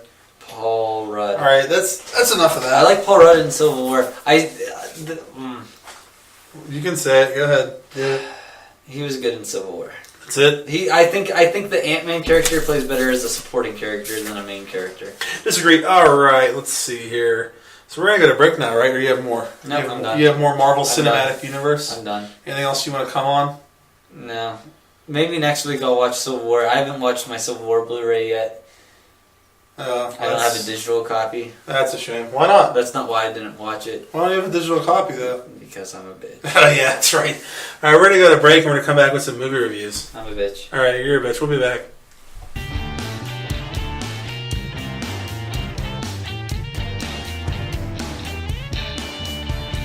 On page. What? My notes for both movies are on my page. Hey, we're recording. I'm not as great as Dave. Oh yeah, here we are. All right, what are we doing first? We're gonna review the Blair Witch first. It's the movie reviews. Time for movie reviews. Oh yeah, let's do some movie reviews, Movie dude. reviews. Movie reviews. Was that the dance you did the one time? I was like, are you gonna remember it? Remember, I was like, you're gonna remember that song next time we do this, and you're like, no. This is a completely different song. You didn't even remember what I'm talking about. I do. Oh, do you? I do. I'm impressed. You don't suck. All right. Movie reviews. We're gonna review the Blair Witch. Blair Witch. After discovering a video showing what he believes to be his sister's experiences in the demonic woods of the Blair Witch, Oh, damn. James and a group of friends meet up with the locals that found the video and head to the forest in search of his lost sibling. Oh, no, he didn't. Yeah. All right, so that's what we're talking about today. The Blair Witch. I really enjoyed this movie. Okay, really? No. Oh, okay. No. I'm gonna move this No, up I a did little not. bit. You're a little close to the mic, but that's I'm fine. going to fold this. Okay.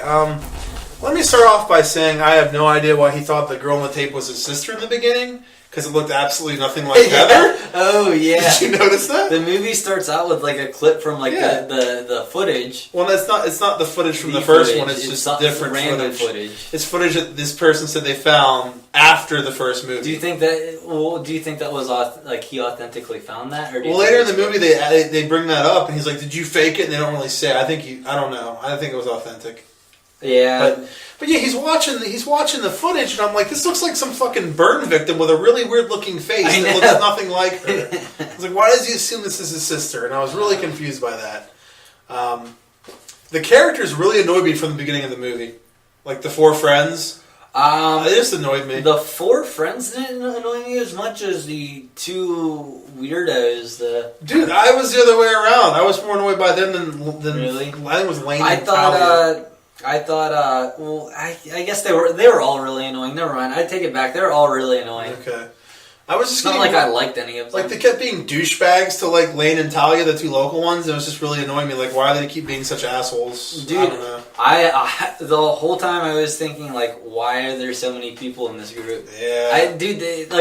The first one was great. Literally twice what the first one was. They had 3 in the first one. This one had 6 people. I'd like to. What's that word you like to use? The preface. I like to preface like my entire review by saying I'm going to be comparing this to the original one because of how great the original one. That's what I did so too. I'm going to be comparing this a lot to that. Yeah. It has a lot to live up to though. Like if you're going to put the Blair Witch name on something, you have to fucking perform. Well, clearly, you didn't see the first sequel. I didn't even hear about it until recently. It's really a few bad. hours ago. It's really bad. But okay, the sounds in the woods at night were ridiculously loud. Like, dude, way too fucking loud. The audio, like, the jump scares. My issue with the jump... I'm going to get into that. I have a whole section about that. Okay, I'll save it for then. But the first sound when they're in the tent, and they're in the tent at night, and they wake up for the first time, there's this sound, it sounded like a fucking shotgun went off, like a centimeter from their ear. Like right next to the tent. I'm like, what the fuck was that? Like, it was so fucking loud. And just all this... what's that? It's behind your fucking chicken and a biscuit. Oh, thank you. All the sounds in the movie were just like really loud and just unrealistic.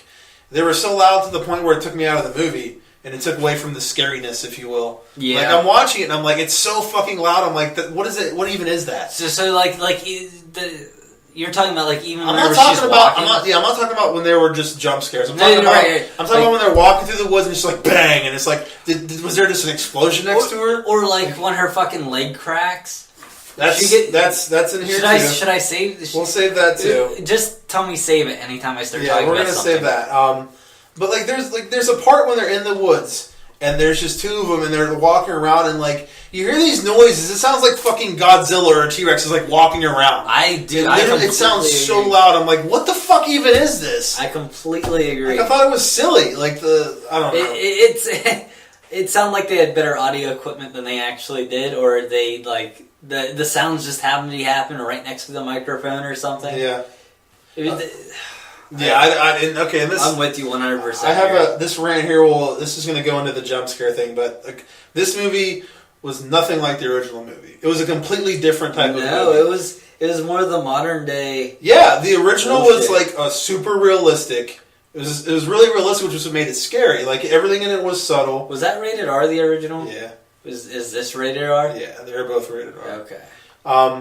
But just like the loud sounds they weren't scary. It made it unrealistic. The original was just building suspense, the whole movie. Like, it was just a long suspense build. This one was just like a shitty, typical jump scare horror movie. Dude, that's all it was. A perfect example.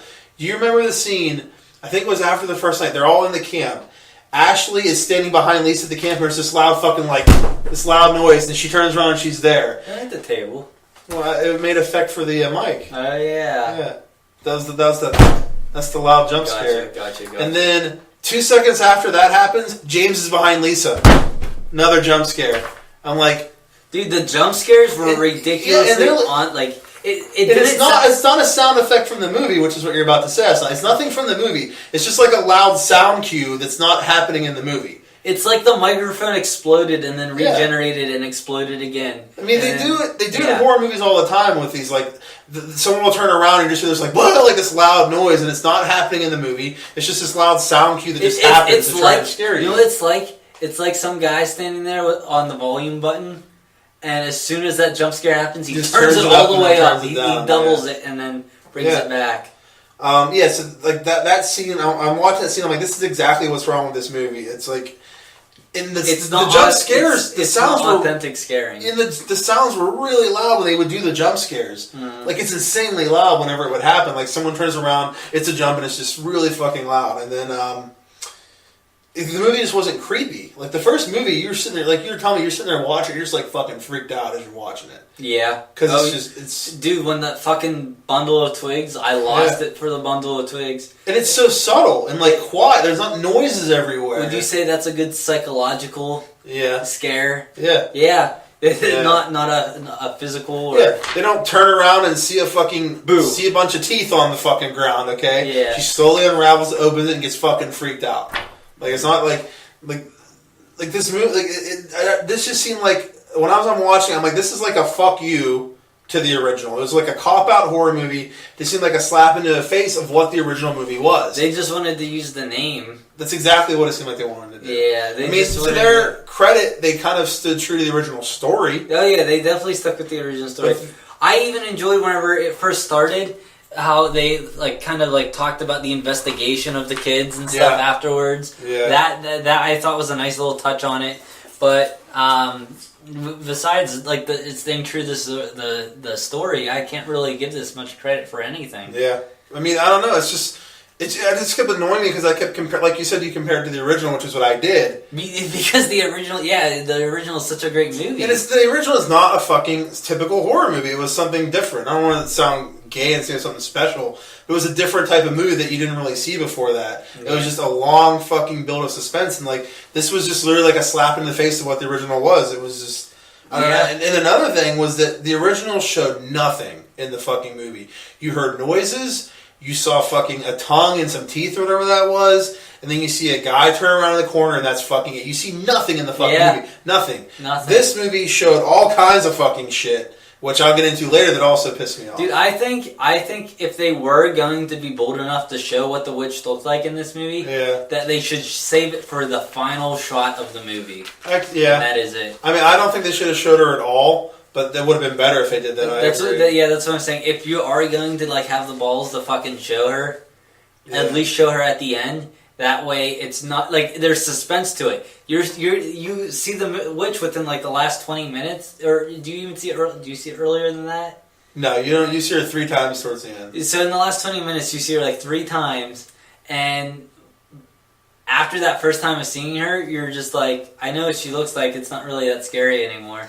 Yeah, like she looks goofy as fuck too. Well, showing the Blair Witch, I really didn't have a problem with how she looked. You already heard from me that I like. She looked like, okay, so imagine like you dig up this like dead corpse, right? And then you tie a rope around its waist and you just make a rig where it's hanging from the ceiling and you're pulling it around the ceiling. See, I didn't get that at all. It looked like she was levitating off the ground for me.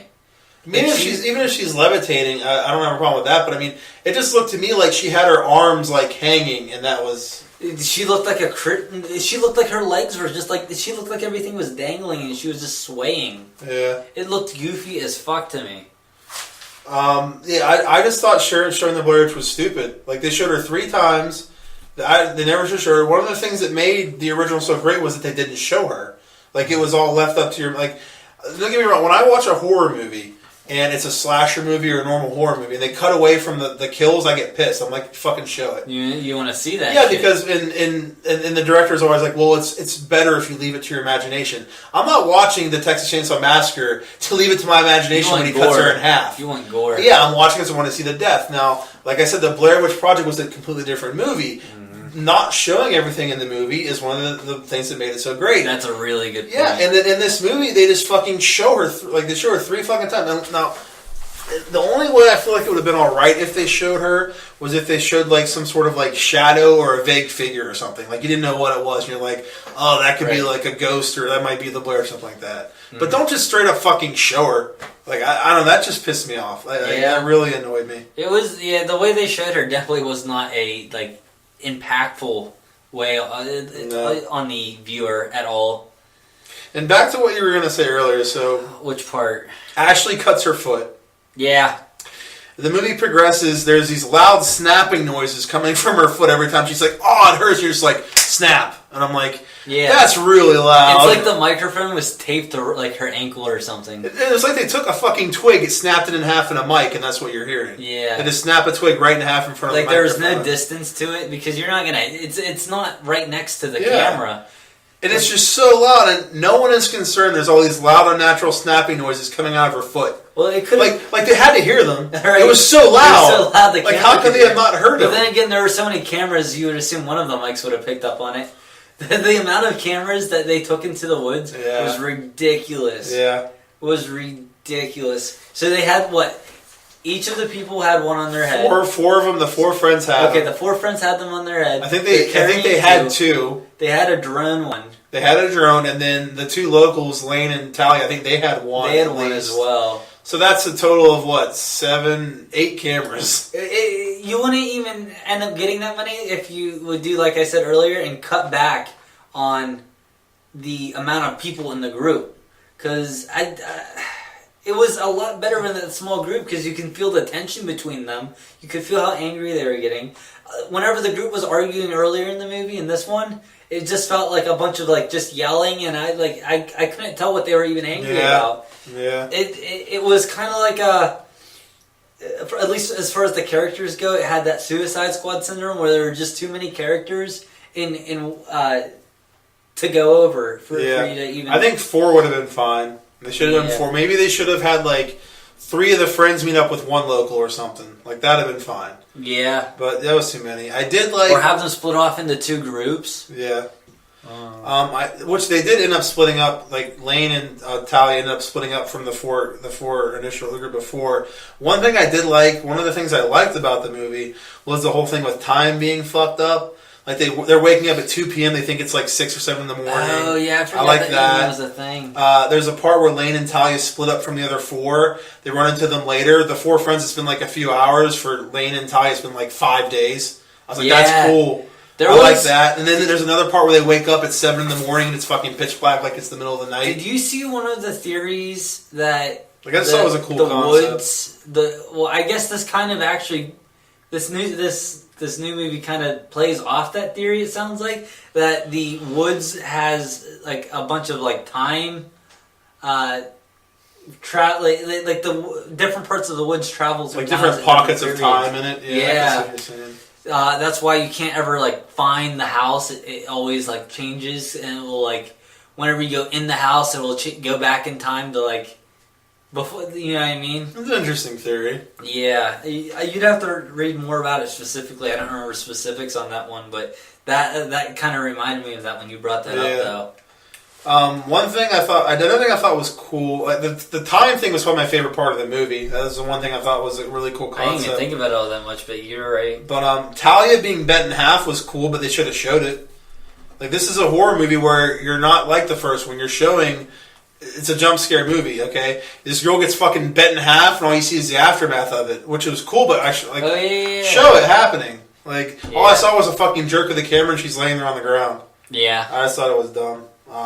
Just not showing it. Now, here's a question I have for you. Now, was the footage in the beginning of the movie the same footage of what was happening to them at the end? Because at the end of the movie, when Lisa's running up the stairs, she's running up the stairs and looks in a mirror, and it looked like the exact same shot of what they watched in the beginning of the movie. In the beginning of the movie, he's watching the video, and he's watching what he thought was his sister run upstairs and look in a mirror. Dude. At the end of the movie, she does that, and I think that might have been the same footage. I think they were watching themselves.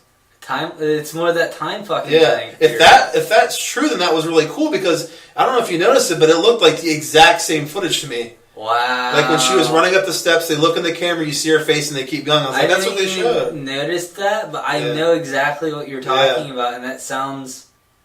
Dude, that really plays off that fucking time theory right there. I thought that was really cool if that was accurate, which well, then again, that was an old style camera, though. Unless... Wait, the camera you saw was the one she had in her hand. She was carrying that... They showed her carrying that camera later on, like when she's going through the hole, she's carrying that old camera, isn't she? Yeah. So, that's what... Because I remember at the beginning of the movie, they talk about how they're using... The couple are using that old... camera, and they accuse them of faking it and everything. Well, we don't know how old the footage was supposed to be either, because that was just at some point after the first movie. Like the footage they found of the sisters. You don't know how old the camera was, but wow, this is actually kind of getting interesting. At the same time, the movie sucked. But don't get me wrong, it sucked. It sucked still, but it's definitely as far as this conspiracy theory goes. Yeah, I thought that was really cool. I picked up on it. I was like, that's kind of cool that they did that. Wow. Dave with the... Speaking of the tunnel, I got really confused in that sequence. So she's in this room. He throws her in a trap door under the fucking house.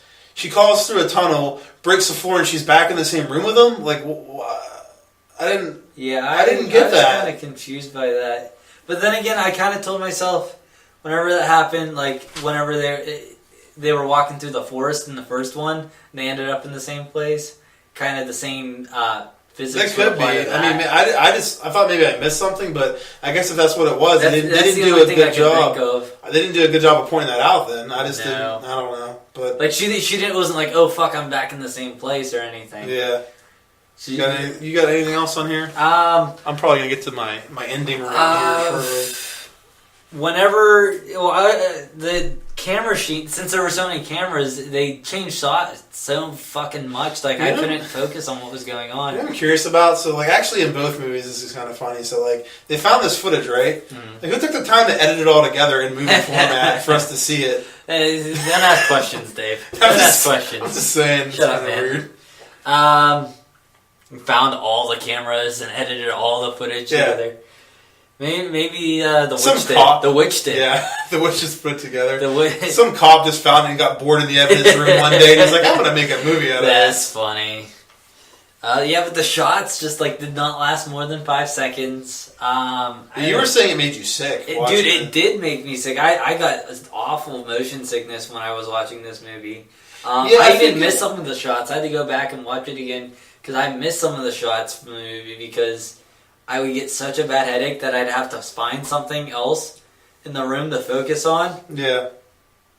and then it just like re-established my stillness, and then I could go back to watching it. But I missed like one of the shots of the witch like in the hallway the one time from it. They can't like. I get it's a found footage movie. I get that. The problem with it being the problem is that, like you said, there were so many cameras. Not only do you have the shaky cam, you have the fast cutting between 6 different cameras. Yeah, so that's the thing. Like, dude, I actually like went home and I was like, I need some Dramamine. Dude, exactly. Yeah. I was just fucked up after that movie. I was gonna watch another movie, but I had to go home. Yeah. But yeah, like because I was talking to you about this in the original movie. In the commentary, they mentioned how after some of the scenes, after they edited together, they watched it like this camera's shaking too much. You can't see some stuff when they're running. They would go in and they would change it and edit it somehow to make it so the camera, like, so the shots were more still, more steady. Yeah, it seems like they just didn't give a fuck. In this no, movie, it seems like they made it worse on purpose. Yeah, it was awful. How about how smart the characters were at the end? Okay, this is my rant I was about to get into. Is this take place before or after the UFOs from? Okay, you can go over that. 10 Cloverfield Lane appear. Yeah, they're in this room upstairs in the attic, and all of a sudden, all these bright lights and there's this weird noise outside. And I'm like, for a second, I was like, is this going to turn out that the Blair Witch is an alien? I was really thinking that. I also had a similar concern. Yeah, I was like, that's weird. So after this, I don't understand how James and Lisa are so fucking dumb. They're smart. Yeah. They're smart. So James goes in the house because he thinks his sister is in there. His corpse of a sister. Yeah, he thinks his sister's in there. He goes through the house. He keeps seeing this fucking figure, this not his sister, and he figures out, he's like, you know what, fuck this, I'm leaving. Because he figured, I thought he was not an idiot. He's like, there's a point where he's like, fuck this, and he tries to get out. So he knows it's the Blair Witch in there, not his sister. And they're upstairs in the attic, and he says to Lisa, if you don't look at the witch, you're going to be fine. If you don't look at her, you're going to be good. So they both face the corners, so they're not looking at her.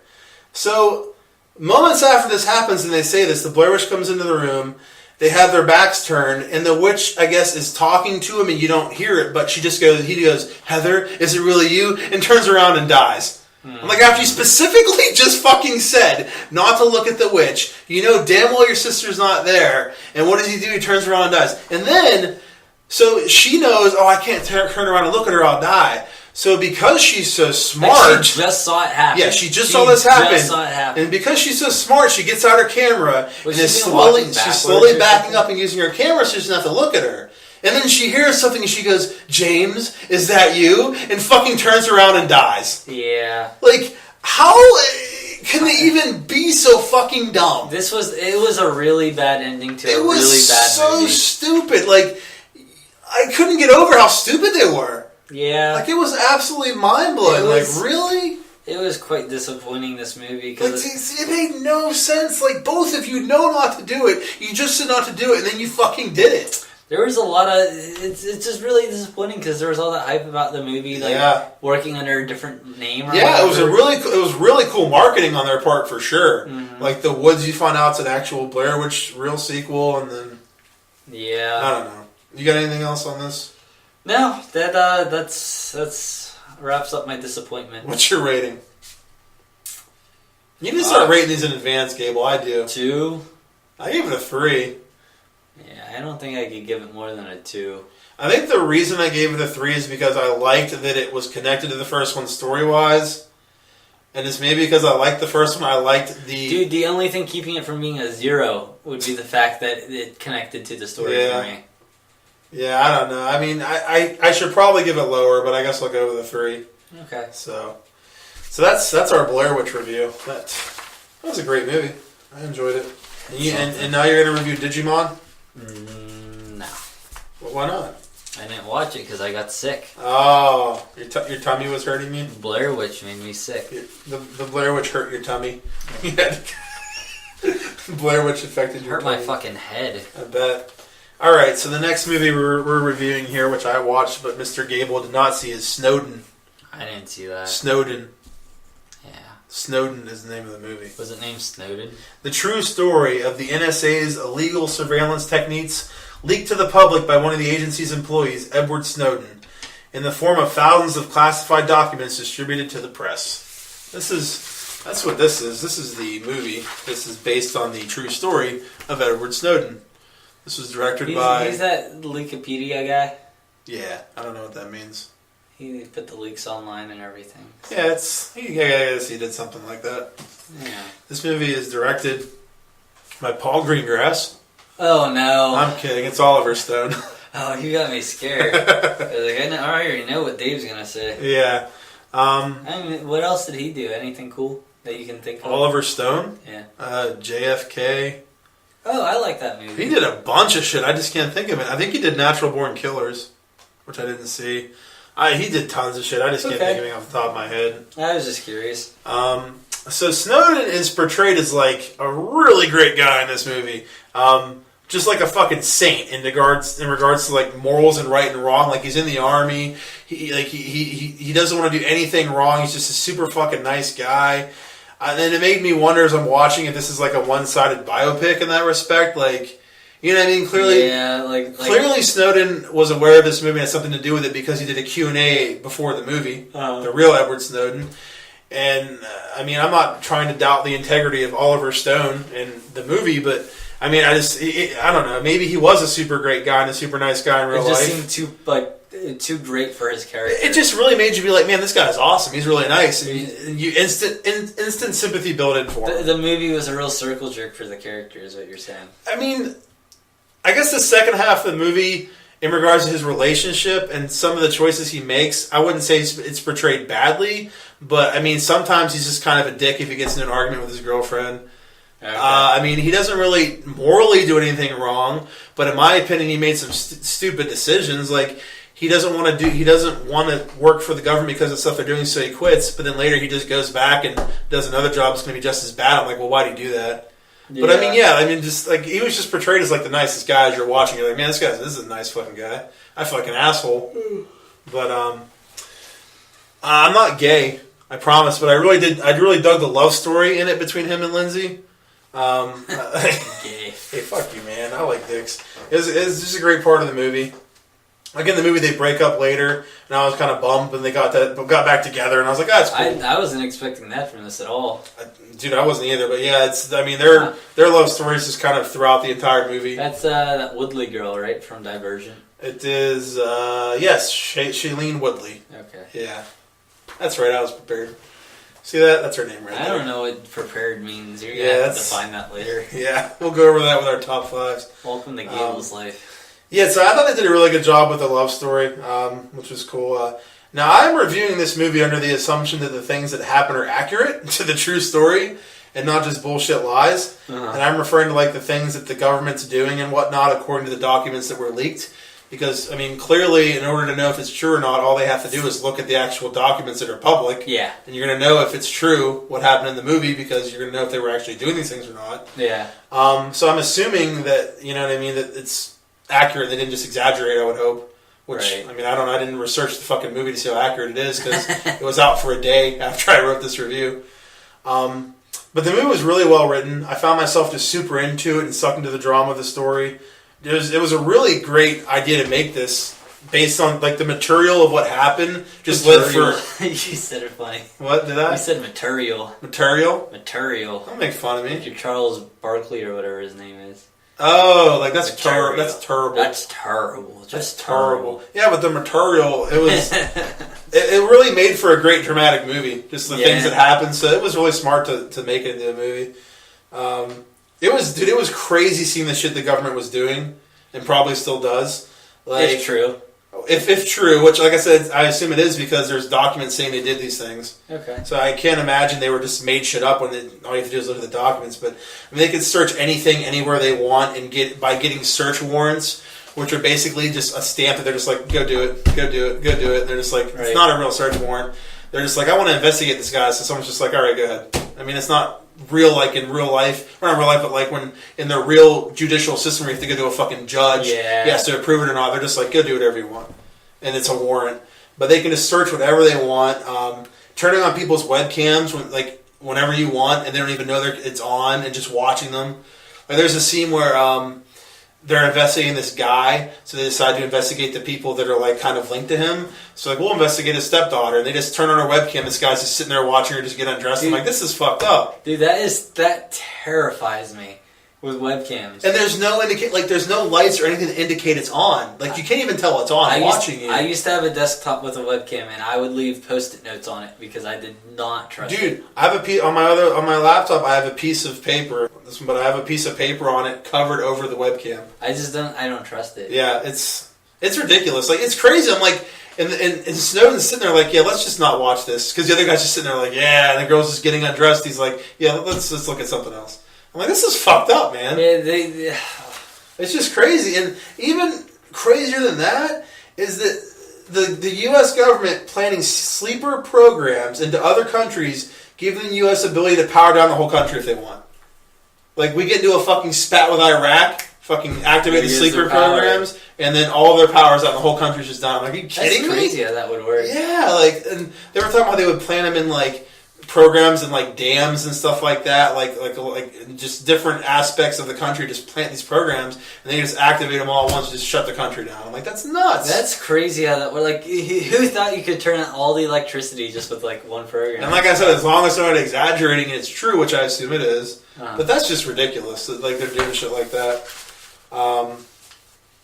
All the acting across the board was amazing. Like, Joseph Dude, I love Joseph Gordon-Levitt. Dude, everyone did an amazing job. Nicolas Cage was in it. He was great. Zachary Quinto was really good in it. Everyone. Was it true that there's, like, Joseph Gordon-Levitt also has a relationship with Scarlett Johansson, and he also has a masturbation problem in this movie? Yes.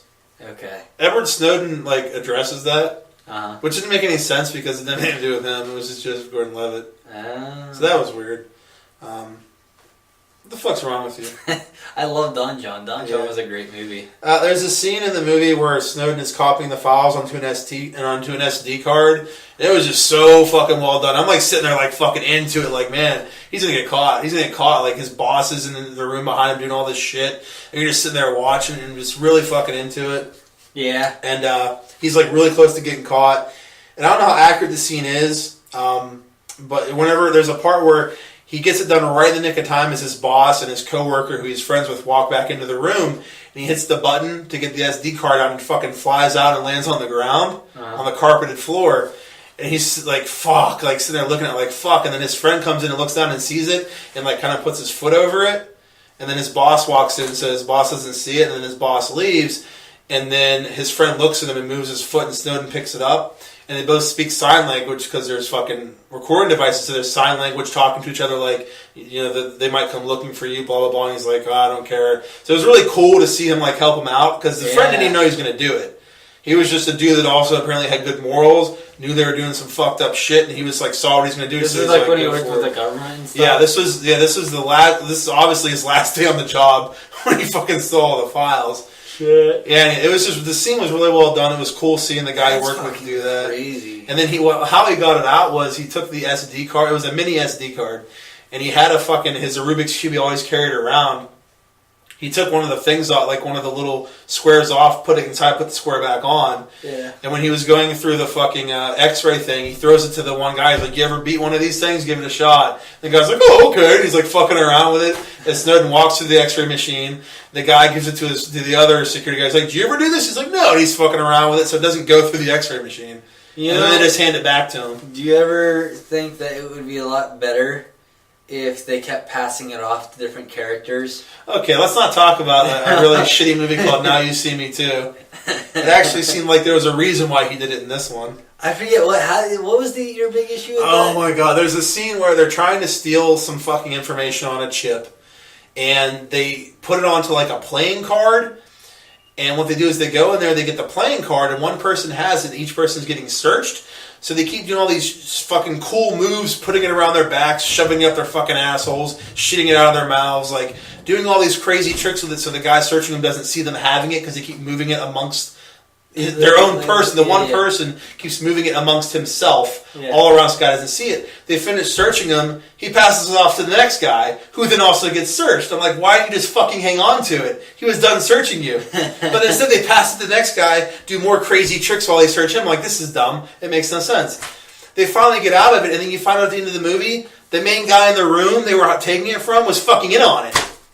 So like none of this made any sense. The whole scene was completely pointless. Yeah. Well, that was Snowden. Back to Snowden. Thanks for letting me get off on a rant there. I love that rant. That's that's in my top 10 from Dave. Near the end of the movie, they show people from his life watching an interview with Snowden on TV about what he did. I think it might have been like the first interview Snowden did after he came out and released the files or whatever. It was just really cool seeing their reactions, like the different characters sitting there and reacting to what he did was really, really well done. At the end of the movie, the very end, they interview Snowden remotely from Moscow in on some stage with an audience, and they just interview him there. And he has asylum there, and he's living there. And at the end of the interview, the last part of the interview, when they switch from Joseph Gordon-Levitt to the real Snowden, which is really cool. It's like a real smooth transition, and you see the real Snowden who delivers the last sentence of the movie. And it was just really cool how they did that. They switched it from him to the real Snowden, which was really cool. Oh, wow. Yeah, it was really well done. It sounds like a good shot. Yeah, it was really well done. And, dude, Joseph Gordon-Levitt, once I heard the real Snowden, he fucking had his voice spot on. Really? He sounded just like him, yeah. Oh, shit. Because you could kind of tell he was doing something with his voice throughout the movie, and he sounded exactly like the real Snowden. So that was pretty cool. And it was also nice to find out that apparently his girlfriend moved to Moscow to live with him. I was like, oh, it's a happy ending for the gayness in me. All right. Gay Dave was happy at the end of the movie. With that, Dave. Yeah.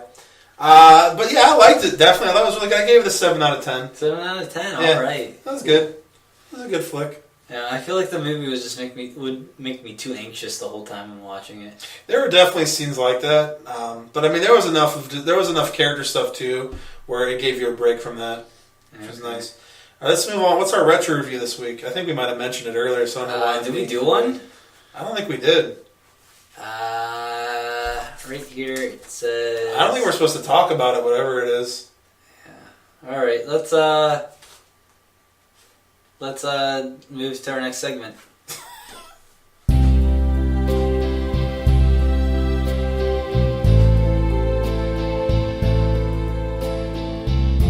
We're just kidding, it's Fight Club. Look at that, we tricked everyone. You can throw some music in there on that silent part, that's why I said that's a good idea. I'll do that. Okay, I didn't thank you, but I like how you put your hand in my face to basically shut the fuck up and don't talk. That was good. Yeah, Fight Club. Let's go over the synopsis. I'm sure no one knows what this is about. An insomniac office worker looking for a way to change his life crosses paths with a devil-may-care soap maker, forming an underground fight club that evolves into something much, much more. Gay beat up Fight Club. Much more. The first thing I have is I really liked how in a number of the scenes earlier in the movie, before introducing Tyler, they show him in the subliminal messages. Yeah, like did you freeze frame it at all during any of that? I didn't freeze frame it. No. It's cool. You see him it's literally one frame. It's one frame. So if you pause it and you go one frame and again he's gone. But it's he's just standing there. All I did was take the same shot, put Tyler in the shot, and he's just standing in the shot, and then he's gone. It's pretty cool. They did it in 3 or 4 of the scenes earlier in the movie, which is cool. I know we didn't include this on our little fact sheet here, but I do like how he has his own personal message for the beginning of the movie. Tyler Durden. You know what I'm talking about? No. You didn't read, I think you read that with me. How he has his own personal message at the beginning of the movie, like on the DVD. And it plays for a split second, but you have to pause it. Oh, you're talking about the FBI warning, yeah, the fake one? There's a fake FBI warning from Tyler Durden if you have the DVD or Blu-ray or whatever. Well, the Blu-ray has a fake... Did you know the Blu-ray has a fake menu? No. If you put in the Blu-ray, the menu for the movie Never Been Kissed comes up with Drew Barrymore. Really? So it's a real movie. They just put that on there because that's I guess... funny as hell. Yeah, it's really... They just have a complete fake menu on it. I have the Blu-ray, too. I can't believe I didn't notice that. Yeah, that's weird. What's wrong with you? I think I just hit play. That's weird. Dude, the movie is really fucking funny. Yeah, there's a lot of parts throughout that I'm just laughing. Dude, the character chemistry between the two was probably top 10 chemistry between two male characters. It's almost like they're the same person. It was weird. It was great. No, as far as the acting goes, I know it was really good. Yeah, it was good. It was really funny. Like one of the scenes that stuck out to me towards the beginning was where he calls Tyler on the phone in the phone booth and he's just fucking eating chips really loud into the phone. I was like laughing. I'm like, what the fuck? Oh my god! But there were a lot of parts that were really funny. Brad Pitt's like I don't really like Brad Pitt movies, but I love his character in this movie. Yeah. It's just a classic, like all-time classic character. All right, your next movie. I didn't realize when I was watching the opening, like the credits and whatnot, it said Jared Leto, and I was like, Jared Leto's in this fucking movie? Yeah. He's the guy who's too blonde later on. You're full of rhymes today. What? Too blonde later on. Oh, yeah. Oh. Did I have another one earlier? No. Oh. Fuck you. Okay. Moving on. I liked how earlier in the movie they show signs of his personality disorder, being that when he's going around to these meetings, he's making different names for himself, so he's kind of a different person every time he goes. Oh, I didn't think of that. Support group. That's yeah, pretty that's cool. something I thought of. I had to have point out to me. I was like, I don't understand her. So it was nobody, the movie projectionist ever, and then I realized it was pointed out to me that. Well, he said he had a lot of night jobs. Well, Tyler Durden worked in a projection booth. Yeah. And I didn't realize that was actually the narrator who was working in the projection booth. I don't know. I thought it was just part of his made up, like, personality. So you didn't think it was real at all? Yeah, then I realized it. That's funny. So I wonder why he would put the subliminal messages in. I guess just because he thought he was someone else. Well, the Tyler Durden version of him did it. The personality, I mean, you know what I mean? If Tyler, the reason Tyler Durden would do it is the same reason he did it, because that's who he was. Yeah.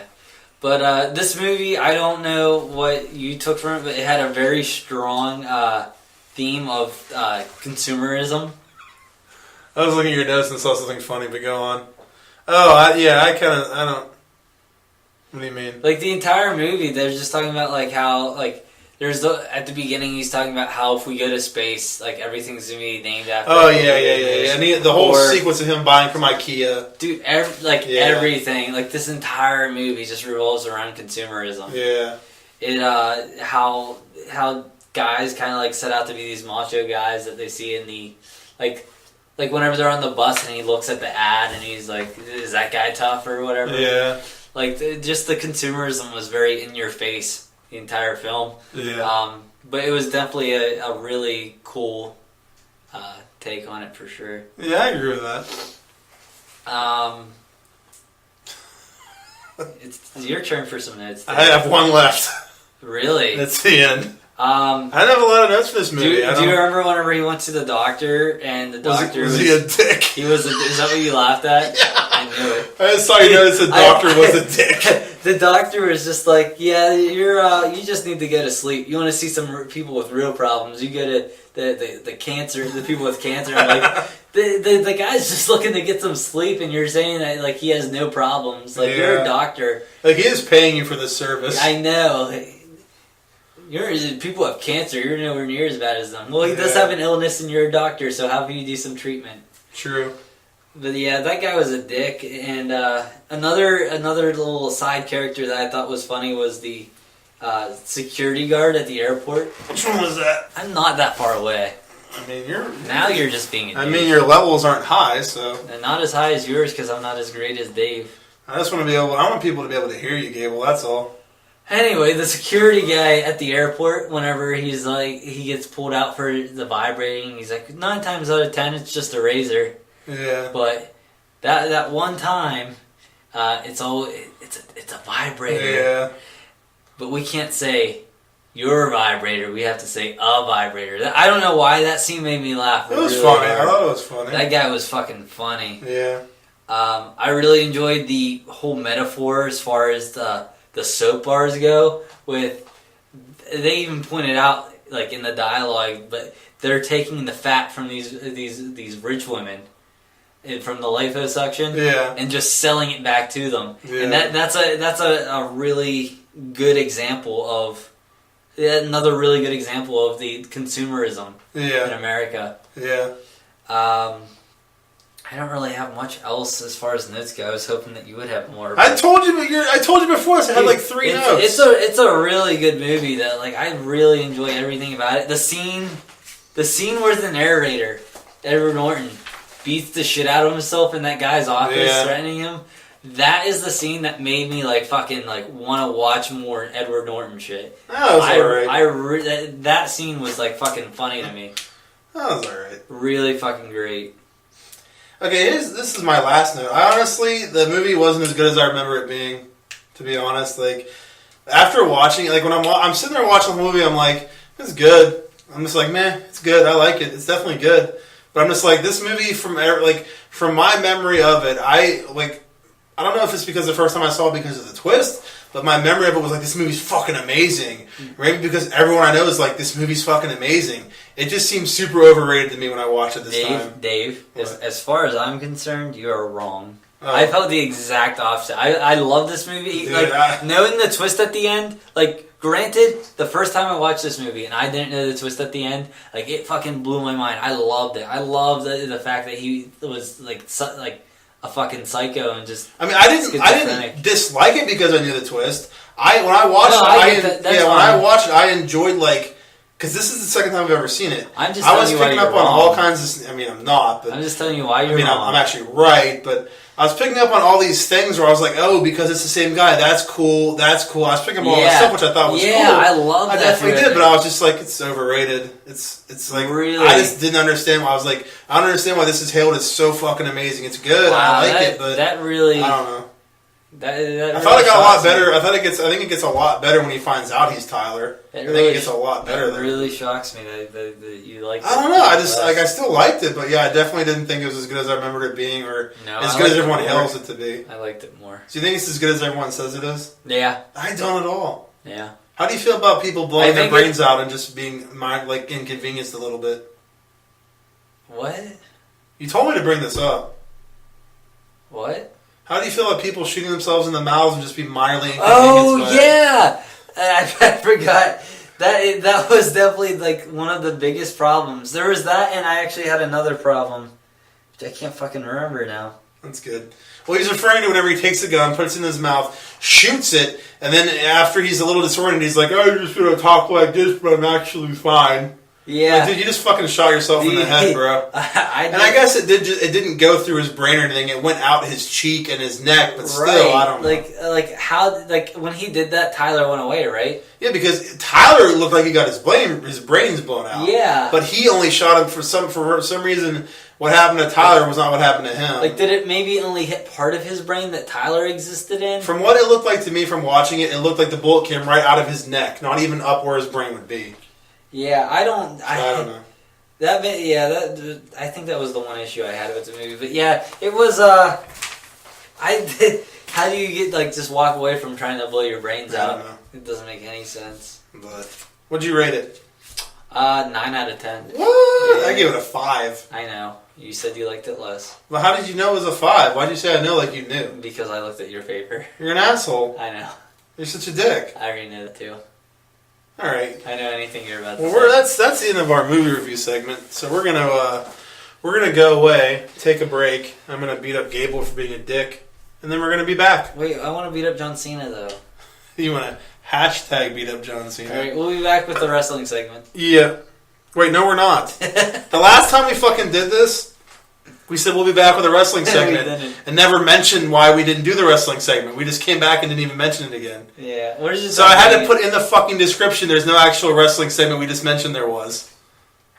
Because people were listening and are like, oh, cool, the wrestling segment's next. And we're just like, all right, now it's time for the top 5. Like, all right, well, what'd we miss? All right, we'll be right back, and we'll talk about Backlash. Okay, that's cool. Fuck you.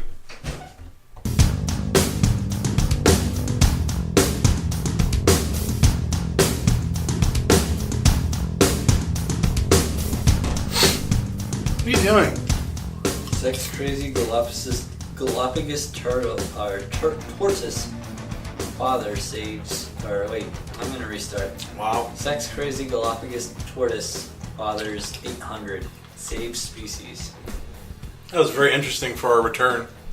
All right, so we're back, and how's it going? We are here with the top 5 portion And you did move back for the record, Gable, so I'm trying to pretend you did. back again? You moved back, I'm saying. You did. I can't remember moving. You definitely moved. I'm doing it subconsciously. I'm just going to go ahead and move this up. There we go. Everyone's going to be pissed that you just blew out their fucking ears. We could stop whispering into the mic.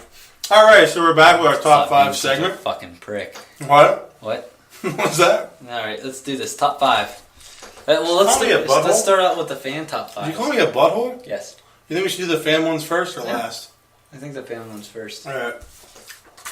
So we had a lot of submissions. We had to pick out only 2 of our top 5 TV comedies from our fans on Twitter. We got so many submissions. Yeah, all 2 of them. All 2 of them. So God damn it. We received a tweet from someone at Catherine_Rose8, whoever that is. And she submitted a list of more than 5.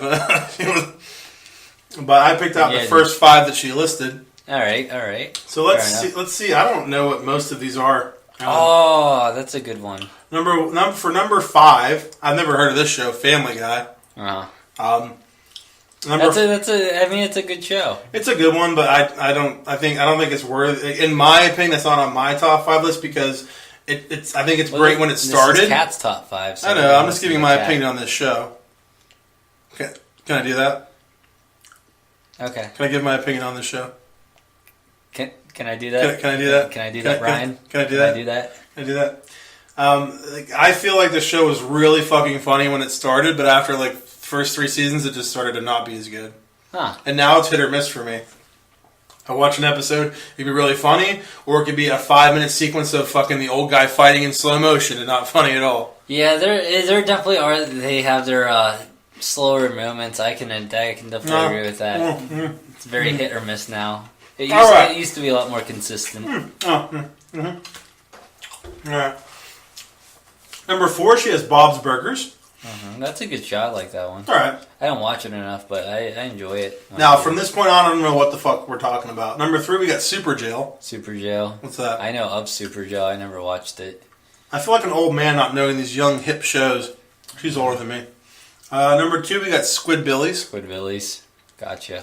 Number 1, Rick and Morty. Squidbillies is pretty funny. I like that one. What about Rick and Morty? Rick and Morty is really... I like Rick and Morty a lot. Really? Yeah. So much that I forgot to add it to my list. Clearly you're a huge fan. Well, I also had a lot of time to prepare my list. Yeah, when did you get yours prepared? 5 minutes before we recorded. You're really good. I'm sorry. I let everyone down. Yeah, you really suck. Alright. Brooks. Alright, and then the next list we have is at Captain America. Alright. Cat had a solid list. I'd just like to say that. A very solid list. Alright, yeah. I can agree with that. I didn't know some of them because I'm not cool. But, at Captain America with 2 A's at the end. Right. Brooks. Number 5, Saturday Night Live. That is a really good show. I can't argue with that. It used to be a lot better. Yeah. Number 4, we got Curb Your Enthusiasm. You just want to keep getting it closer to my mouth? Yeah, I want to be able to hear you. I wasn't talking about the mic. I was... I want to... Okay. That's not... You're talking about sucking dick, aren't you? I am. Alright. That's not right. So number 4 is Curb Your Enthusiasm. Here's the thing with Curb Your Enthusiasm. I don't know, man. I watched that show and, like... It first started off, I liked it, but then whenever like he moved in with this black family or something, yeah, I just didn't think the show was as funny. I don't know. After I finished the series, I was torn if I should keep it or not. I watched 1 episode.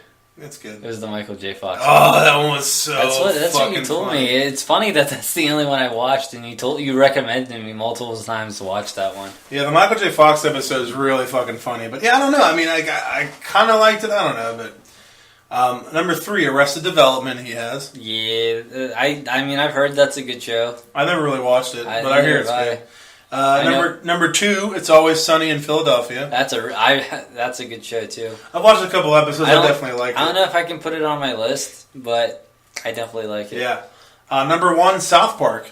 South Park's a really good show. It's not really a shocker. That's a good program. Good program. A lot of people are fans of that show. I definitely like it. Yeah, I haven't followed it like as much lately, but I used to follow it like when I was back in high school, and it was.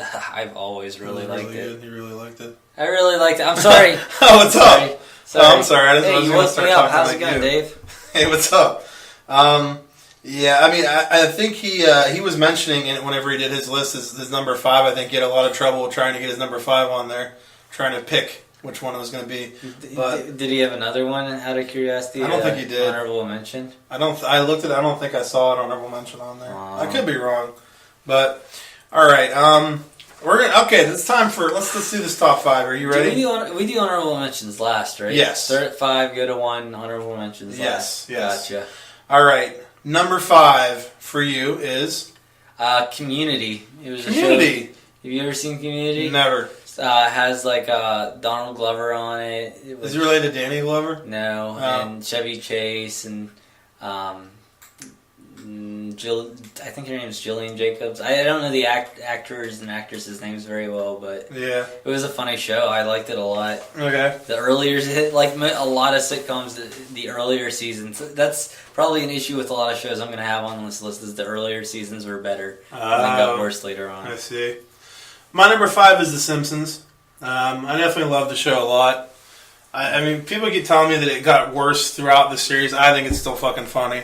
When I watch later episodes, I think it's hilarious. Like, I can watch that show over and over again. Was it you who was telling me that like they would have like some bad seasons, but then pick back up like a season or 2 later or something? No, that wasn't me. No. Yeah, I don't know who that was. I think you might have made that up. No, it's fine. Number 4. Number 4, I have Scrubs on there. The reason I have Scrubs is it was a show I used to come home every day after school, and I just sit there and watch it for like a few hours at a time. It was just a real, like, for me personally, I have fond memories of watching the show. Huh, was it come good home, though? Bowl of cereal, Scrubs. It was a good time. I liked it, yeah. So the show is good though? I enjoyed it, yeah. You sure? It appealed to me. A lot of people like that show. It appealed to me. It's pretty funny. It's a It pretty funny appealed to show. me. I think I've watched it a couple times. But my number 4 is Futurama. That's a shocker.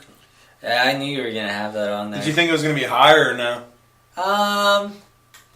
No, because there are other really good shows that I think I know what your number 2 is and your number 1 are, though. Okay. All right. Was that our number 3 or your number 4? That was my number 4. Oh, well then I don't know who the third one might be then. So it's time for your number 3. I definitely thought your Futurama would be higher. Really? My number 3 was Big Bang Theory. That's a good one. I love that. I'm only on season 6 right now, but it's definitely a really good show. Yeah, dude, I love that show. It's really fucking funny. It's really good. My number 3 is Married with Children. Married with Children. I knew that would be on your list. Oh, I fucking love that show so fucking much. I've probably watched that show like all the way through like at least 2 or 3 times the whole series. Yeah, it's really fucking funny. And all the main characters are just fucking hilarious. I think I did like Steve a little more than Jefferson. No, I think I like Jefferson more. Jefferson replaced Steve. Yeah. Well, even the side characters, I like all the side characters. It's just really fucking funny. Yeah. All right, and who's your number 2? Are we on? The Office. The Office. It's not even a good show, is it? The Office is good. Dude. The Office wasn't just good because it was funny. The Office was good because I cared a lot about the characters. Yeah. Like when Michael left, they had this going away party for him, and like. This might be like one of the gayest things I will ever say, but there was like a goodbye musical number for him, and I cried during it. All the characters from The Office like would take turns singing parts of it and shit, and sing it together, and like a goodbye to Michael, and I fucking cried. And whenever he actually left at the airport, there's a scene where he leaves at the airport, and the mic has been taken off. You know how the show's like supposed to be like like a fake mockumentary thing. Like he takes off his mic and he's getting on the airplane to leave for his final goodbye. And Pam didn't get to say goodbye to him. And Pam shows up, and you don't see any of you don't hear any of the dialogue between them. But watching their interaction and knowing their relationship, I broke out in tears. Oh my! It's a good show. Oh my! Sorry, I went on that little spree there. No, you can go on spree all you want. We're not that far into the segment. We got plenty of time. All right, that was your number 2. My number 2 is the show about nothing, Seinfeld. Oh boy. Yeah. That's your number 2. Yeah. Do you know what my number 1 is? Don't say it, but just so you know. Yeah. Oh, you do? You probably looked. It's the only thing that I know you like, but you didn't say so. All right. Well, yeah, Seinfeld I fucking love. I've watched that series numerous times all the way through.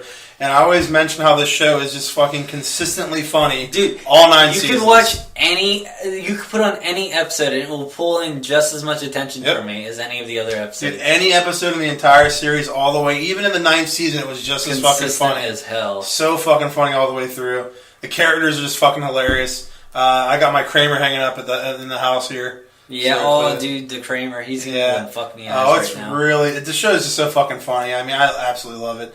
That's my number 2, and it is time for your number 1. Do the drum roll.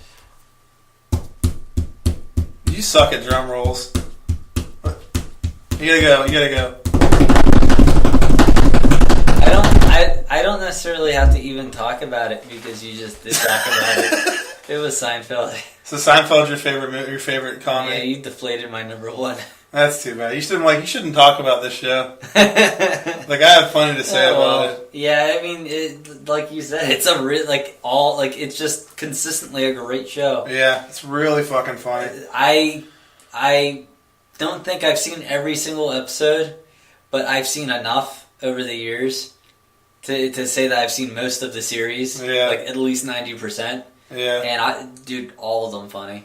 Dude, I forgot what I was going to say just now. I forgot what I was going to say about the Seinfeld. Fuck. Yeah, I don't know, but yeah, it's just really good. Even the side characters like Jameson, or not Jameson, his name Peterman. Yeah, Peterman. Yeah, Peterman's really fucking funny. Like all the side characters in this are just really fucking funny too. But it's just a great fucking show. The one thing one thing about the show that sucks. So I'm going to say it. The only thing that sucks really bad are the audio commentaries on the DVD. They're fucking horrible. I've never seen it. Yeah. That's good that I don't have No, they're bad. Like, all they do is sit there, not really talk, and laugh when they're funny. And that's about it. I'm like, this is very informative. I'm learning so much now. Yeah, the cast specifically. Like, anytime the cast is commentaries, they're terrible. You ever watch that Comedians in Car show? Yeah, I've watched that. That's pretty funny. Is it good? Yeah, it's pretty funny. I've seen a couple of them. I always wanted to check it out. I have never gotten around to it. All right, my number 1 is the South Park. I already knew that was coming. The South Park. Knew that was coming. Real funny show. Oh my god. Really funny. Fucking 20 years, still fucking hilarious. Yeah. It's still so fucking funny. That fucking movie, that is the most I've ever laughed at a movie in the theater to date. Like, I lost my shit watching that movie. Laughed the entire fucking time. Missed jokes so I couldn't stop fucking laughing. So fucking funny. The show is just amazing. Anything that Matt and Trey do, I always think is funny. Like fucking basketball, I love. Yeah, there was something else I saw they did that I can't remember what it was. Cannibal the musical they did was really fucking funny. Orgasmo was really funny. I want to see that that Book of Mormon. Oh, that show? Yeah. I know. I want to see it too. I thought about going to see it when they were here, but it was just so expensive. There's I think Josh Gad. Do you know who Josh Gad is? No. He's the voice of Olaf the Snowman.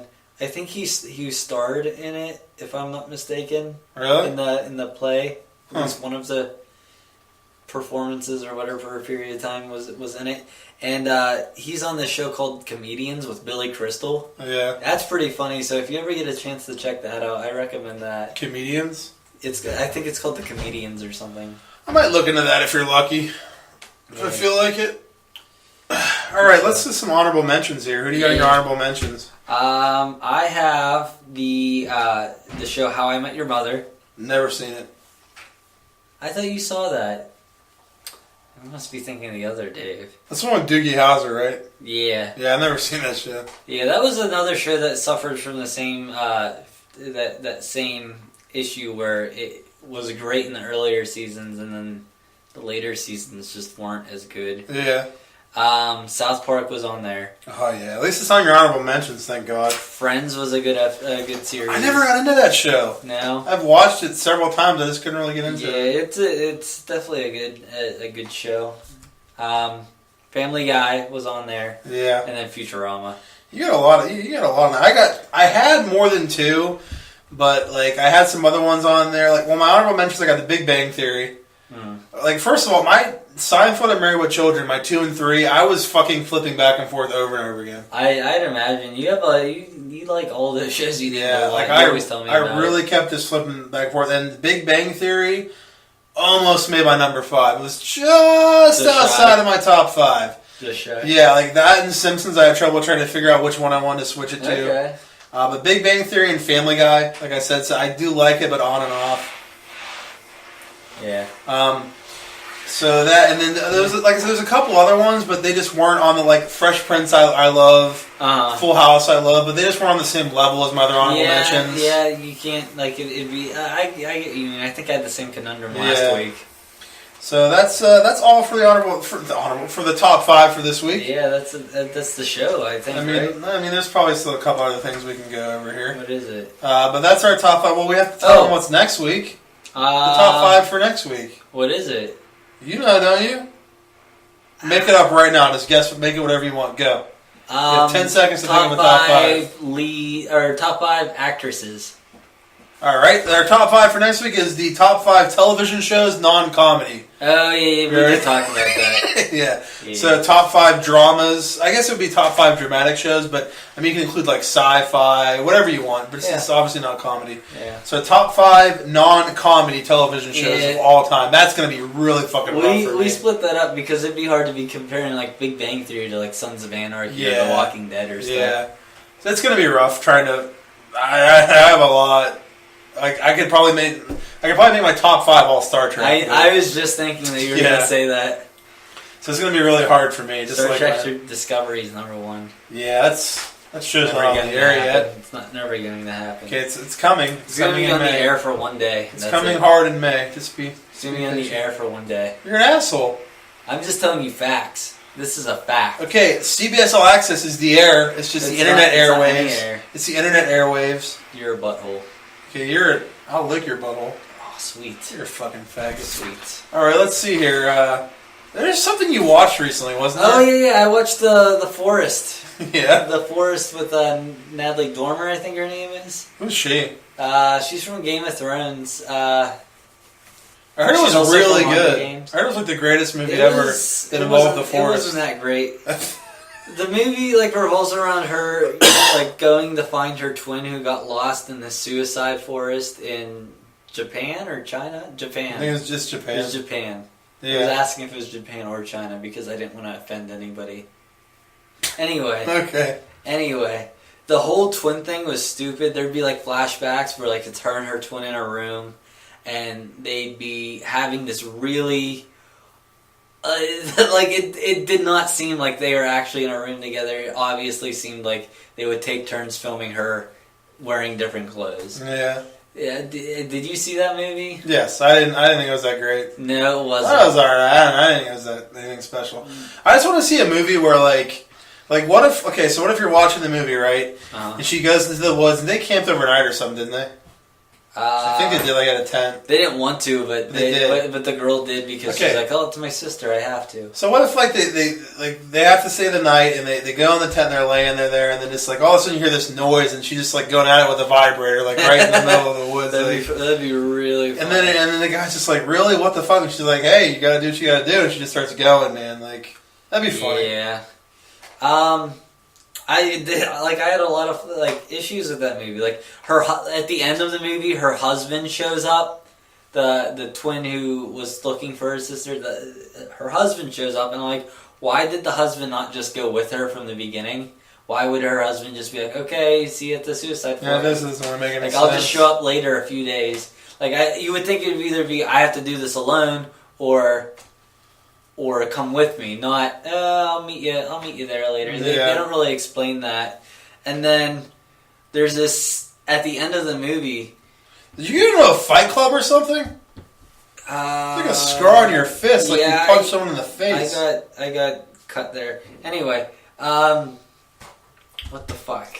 Oh, the whole movie she's talking about how her sister kind of like she can tell her sister is still alive because they're twins and like they compared it to a noise that you can always hear to know that like that she's alive and there's nothing wrong. Yeah. And at the end of the movie, the girl who's looking The sister who's searching is not gets lost now. She's like in some like cabin or something, and the girl who was being looked for was saved by the other girl's husband, and she gets told that her sister's still in there looking for her, and she like starts freaking out, and she's like, no, I have to go and look for her now, and then all of a sudden she just stops dead in her tracks. She's like, it's silent now, referring to the noise. Yeah. Like, that was really fucking stupid. That was really fucking dumb. That was really dumb. Yeah, but that was a dumb movie. Yeah, I rented it from Redbox. It was not worth the $2 that I paid for it. Yeah. So where did you say you're at in Big Bang Theory? I'm getting near the end. I'm in the last disc of season 6. And I finished season 8. You said? Yeah. Because I don't know what I do. I don't even know what's going on. So I finished season 8. So the last episode that I saw is whenever. Oh wait, I shouldn't say it. Yeah, don't say. I don't want to. Why were you just waiting for me to say? You didn't even try to stop me or nothing. I didn't know what you were doing. I had faith in you, Dave. Your faith was well placed. I wouldn't ruin it. Nice. I wouldn't want to do that. Yeah. So I love the show. It's like a really good show. Dude, I think my favorite episode is the first Will Wheaton one where he's fucking in the comic store and they're having that tournament. Dude, and he goes and fucking Sheldon goes into like the monologue from Wrath of God. It's so fucking funny. Oh my god, I love it. That's another thing that makes the show so great is like we're obviously fans of these Marvel movies, these Star Wars, these Star Trek movies, and there's just so many jokes that are targeted towards us. I mean, it does get kind of annoying that you only see DC because it's CBS. Well, they have like the one episode he had an Iron Man helmet. Yeah, so there are things, but they go out of their way to post DC things all. Well, it's because it's owned by Warner Brothers. Yeah, but yeah, everything you see, all their shirts they always wear, everything in the back. I mean, it is what it is. You know what I mean? It's not a big deal. Yeah. It'd just be nice to kind of see Marvel stuff. But, I mean, Penny's pretty hot. Stan Lee has a restraining order on Sheldon in the show. Yeah, does he? So there is some Marvel stuff. So there's something else that happens. Not as prominent. Something that happens, but I think it's in the later season, so I don't want to mention that. Okay. It'll be fun to talk about that once it happens. The last thing I saw, the last episode I watched, Raj went on a texting date with this one girl in the library. Was she all geeky and shit? Yeah. And like weird and quiet? Yeah. Yeah. She was actually in Scrubs. She played a ukulele. She has a comedy duo. Yeah, she has like a band with another girl. Yeah. And they performed this song on Conan O'Brien. Did you ever see this? Like, it was the funniest thing ever. They performed a song called The Fade Away. No, but they have a song about blowjobs. Dude, the song they performed was so hilarious because it was so fucking spot on and accurate. They're singing the song. The base of the song is about how women, they're like, alright, maybe your guys are dickheads and all cheap, but at least they don't like just stop talking to you and just fade away. And they're like, because they're like, at least they're not like we're the real pussies because we won't even say goodbye. We just slowly stop talking and we just fade away. And I'm like, dude, the song was so fucking spot on and it's really fucking funny. That's funny. Yeah, I'm sure that's probably the only thing they could put on Conan O'Brien because some of their other songs are pretty really vulgar. If you ever get a chance, you should look up like Fade Away, like them on Conan O'Brien because the performance was really good and it was just really funny. I'll look for it. Sure. I don't know. She's kind of hot in a weird way. In a quirky way. Yeah, I was gonna say that same word. Doesn't she have like a huge nose? Or no? I can't. Or big eyeballs or something? She might have big eyeballs. Maybe that's what I'm thinking of. But you want to hear something really cool, even better than Big Bang Theory? What? Guess what I did? I don't know. I came inside you. Oh, sweet. You're disgusting. I finished Halo 5 and Mortal Kombat 10. Yay, Dave. Yay, Dave. Yay, Dave. Do you get all the achievements? That's what I mean by finished. Okay. Yeah. Like Halo. You finished that WWE one yet? I already finished that. Yes. That was more of an accomplishment than these two. But Halo 5 wasn't that big of a deal. I finished the achievements on that. But Mortal Kombat X was a problem because one of the achievements you have to get by playing a ranked online match against someone else. So you can't boost it and do it with a friend. Yeah. And you had to win the match with the worst character in the game without doing a bunch of combos. Who's the worst character in the game? Bo Raicho or something. And keep in mind, I did. That's how I got it. Keep in mind, I already suck at the game. So playing online, I'll get my ass kicked even with someone I'm good with. Playing with this guy, I was like, there's no chance to do this, so I got to figure out a way to get this. So My roommate also has the game, so I downloaded all the updates on the DLC that I had on his, and I was like, I'll just have us both go on at the same time, match up against each other, play him, and get the achievement. Nice, cheap, easy way to do it. Did? That's what I was doing, and we kept trying to match up. It wouldn't fucking match us I up. thought you just said you couldn't do this. You couldn't play with a friend.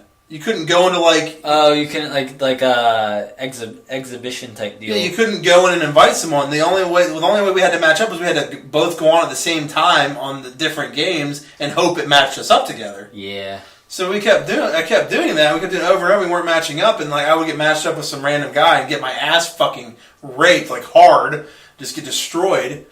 And then I'm playing this one guy, and I actually got it myself and beat him and got the achievement. Oh, Dave! I know, I'm not a bitch. Yeah, shout out to Dave. I mean, in real life, I'm a bitch, but yeah, he was probably pissed because I barely fucking beat him. I was being cheap as fuck. Oh. I just kept doing the same move over and over again. I was like, I don't fucking care. I want to get my fucking achievement. There you go, Dave. So now I got to figure out what to play next. Now. Dave is the Mortal Kombat champion. What's your gamer tag? We can get someone playing you. Yeah, never mind. We'll skip that. All right. You're an asshole. Now what?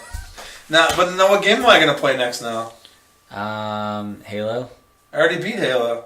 Well, the people who were waiting in line with me well, not with me, but whenever I went to get Civil War, I got. I don't play sports games. NHL 17. I don't play sports games. Oh. Wrestling is sports entertainment. Get it right. What am I going to play? Pokemon Go. I think, okay. I already play that. Hey. I think I'm going to play Walking Dead Season 2 now. Are you talking about, like, the Telltale games? Yeah. Do you play 1? Yeah. You didn't tell me that. I played it like a long time ago on 360. I beat it and got all the achievements and everything. I'm going to probably start... whenever I think it may have come out, I may have missed it, but for the Batman Telltale game, I'm probably gonna buy the episodes because that looks like it's fun to play. Did you play the Walking Dead one? No. Well, why were you like, why didn't you tell me? Because I wanted to hear about it, like the Telltale like style games. I don't know. It's all right. Like as I'm playing the next one, if I start, I'll tell you about it. But okay. The first one I liked. It was enjoyable. Are you gonna play the Batman ones as they're coming out? Probably not. You can play it on your phone. Oh. Dude, I think it'd just be a fun thing to sit there and do on your phone, like if you're bored. You're basically just watching a show. It's always, and it's different sometimes too. Yeah, because you're making different choices. Yeah, but I think that's gonna wrap it up for this week's episode. Gable's getting tired and sad. I lose my train of thought easily. Losing his train of thought. He's been crying a little bit too, like a little baby. Yeah. All right, so you should go on our Twitter at BreakroomBS1. At BreakroomBS1. And go check that out. Follow us on SoundCloud at BreakroomBS. That's the page where you can just search for Breakroom Bullshit and it'll bring it up. Absolutely. All right. Well, we're going to go. And you guys should have a great week. Gable and Dave signing off. Yeah, see you.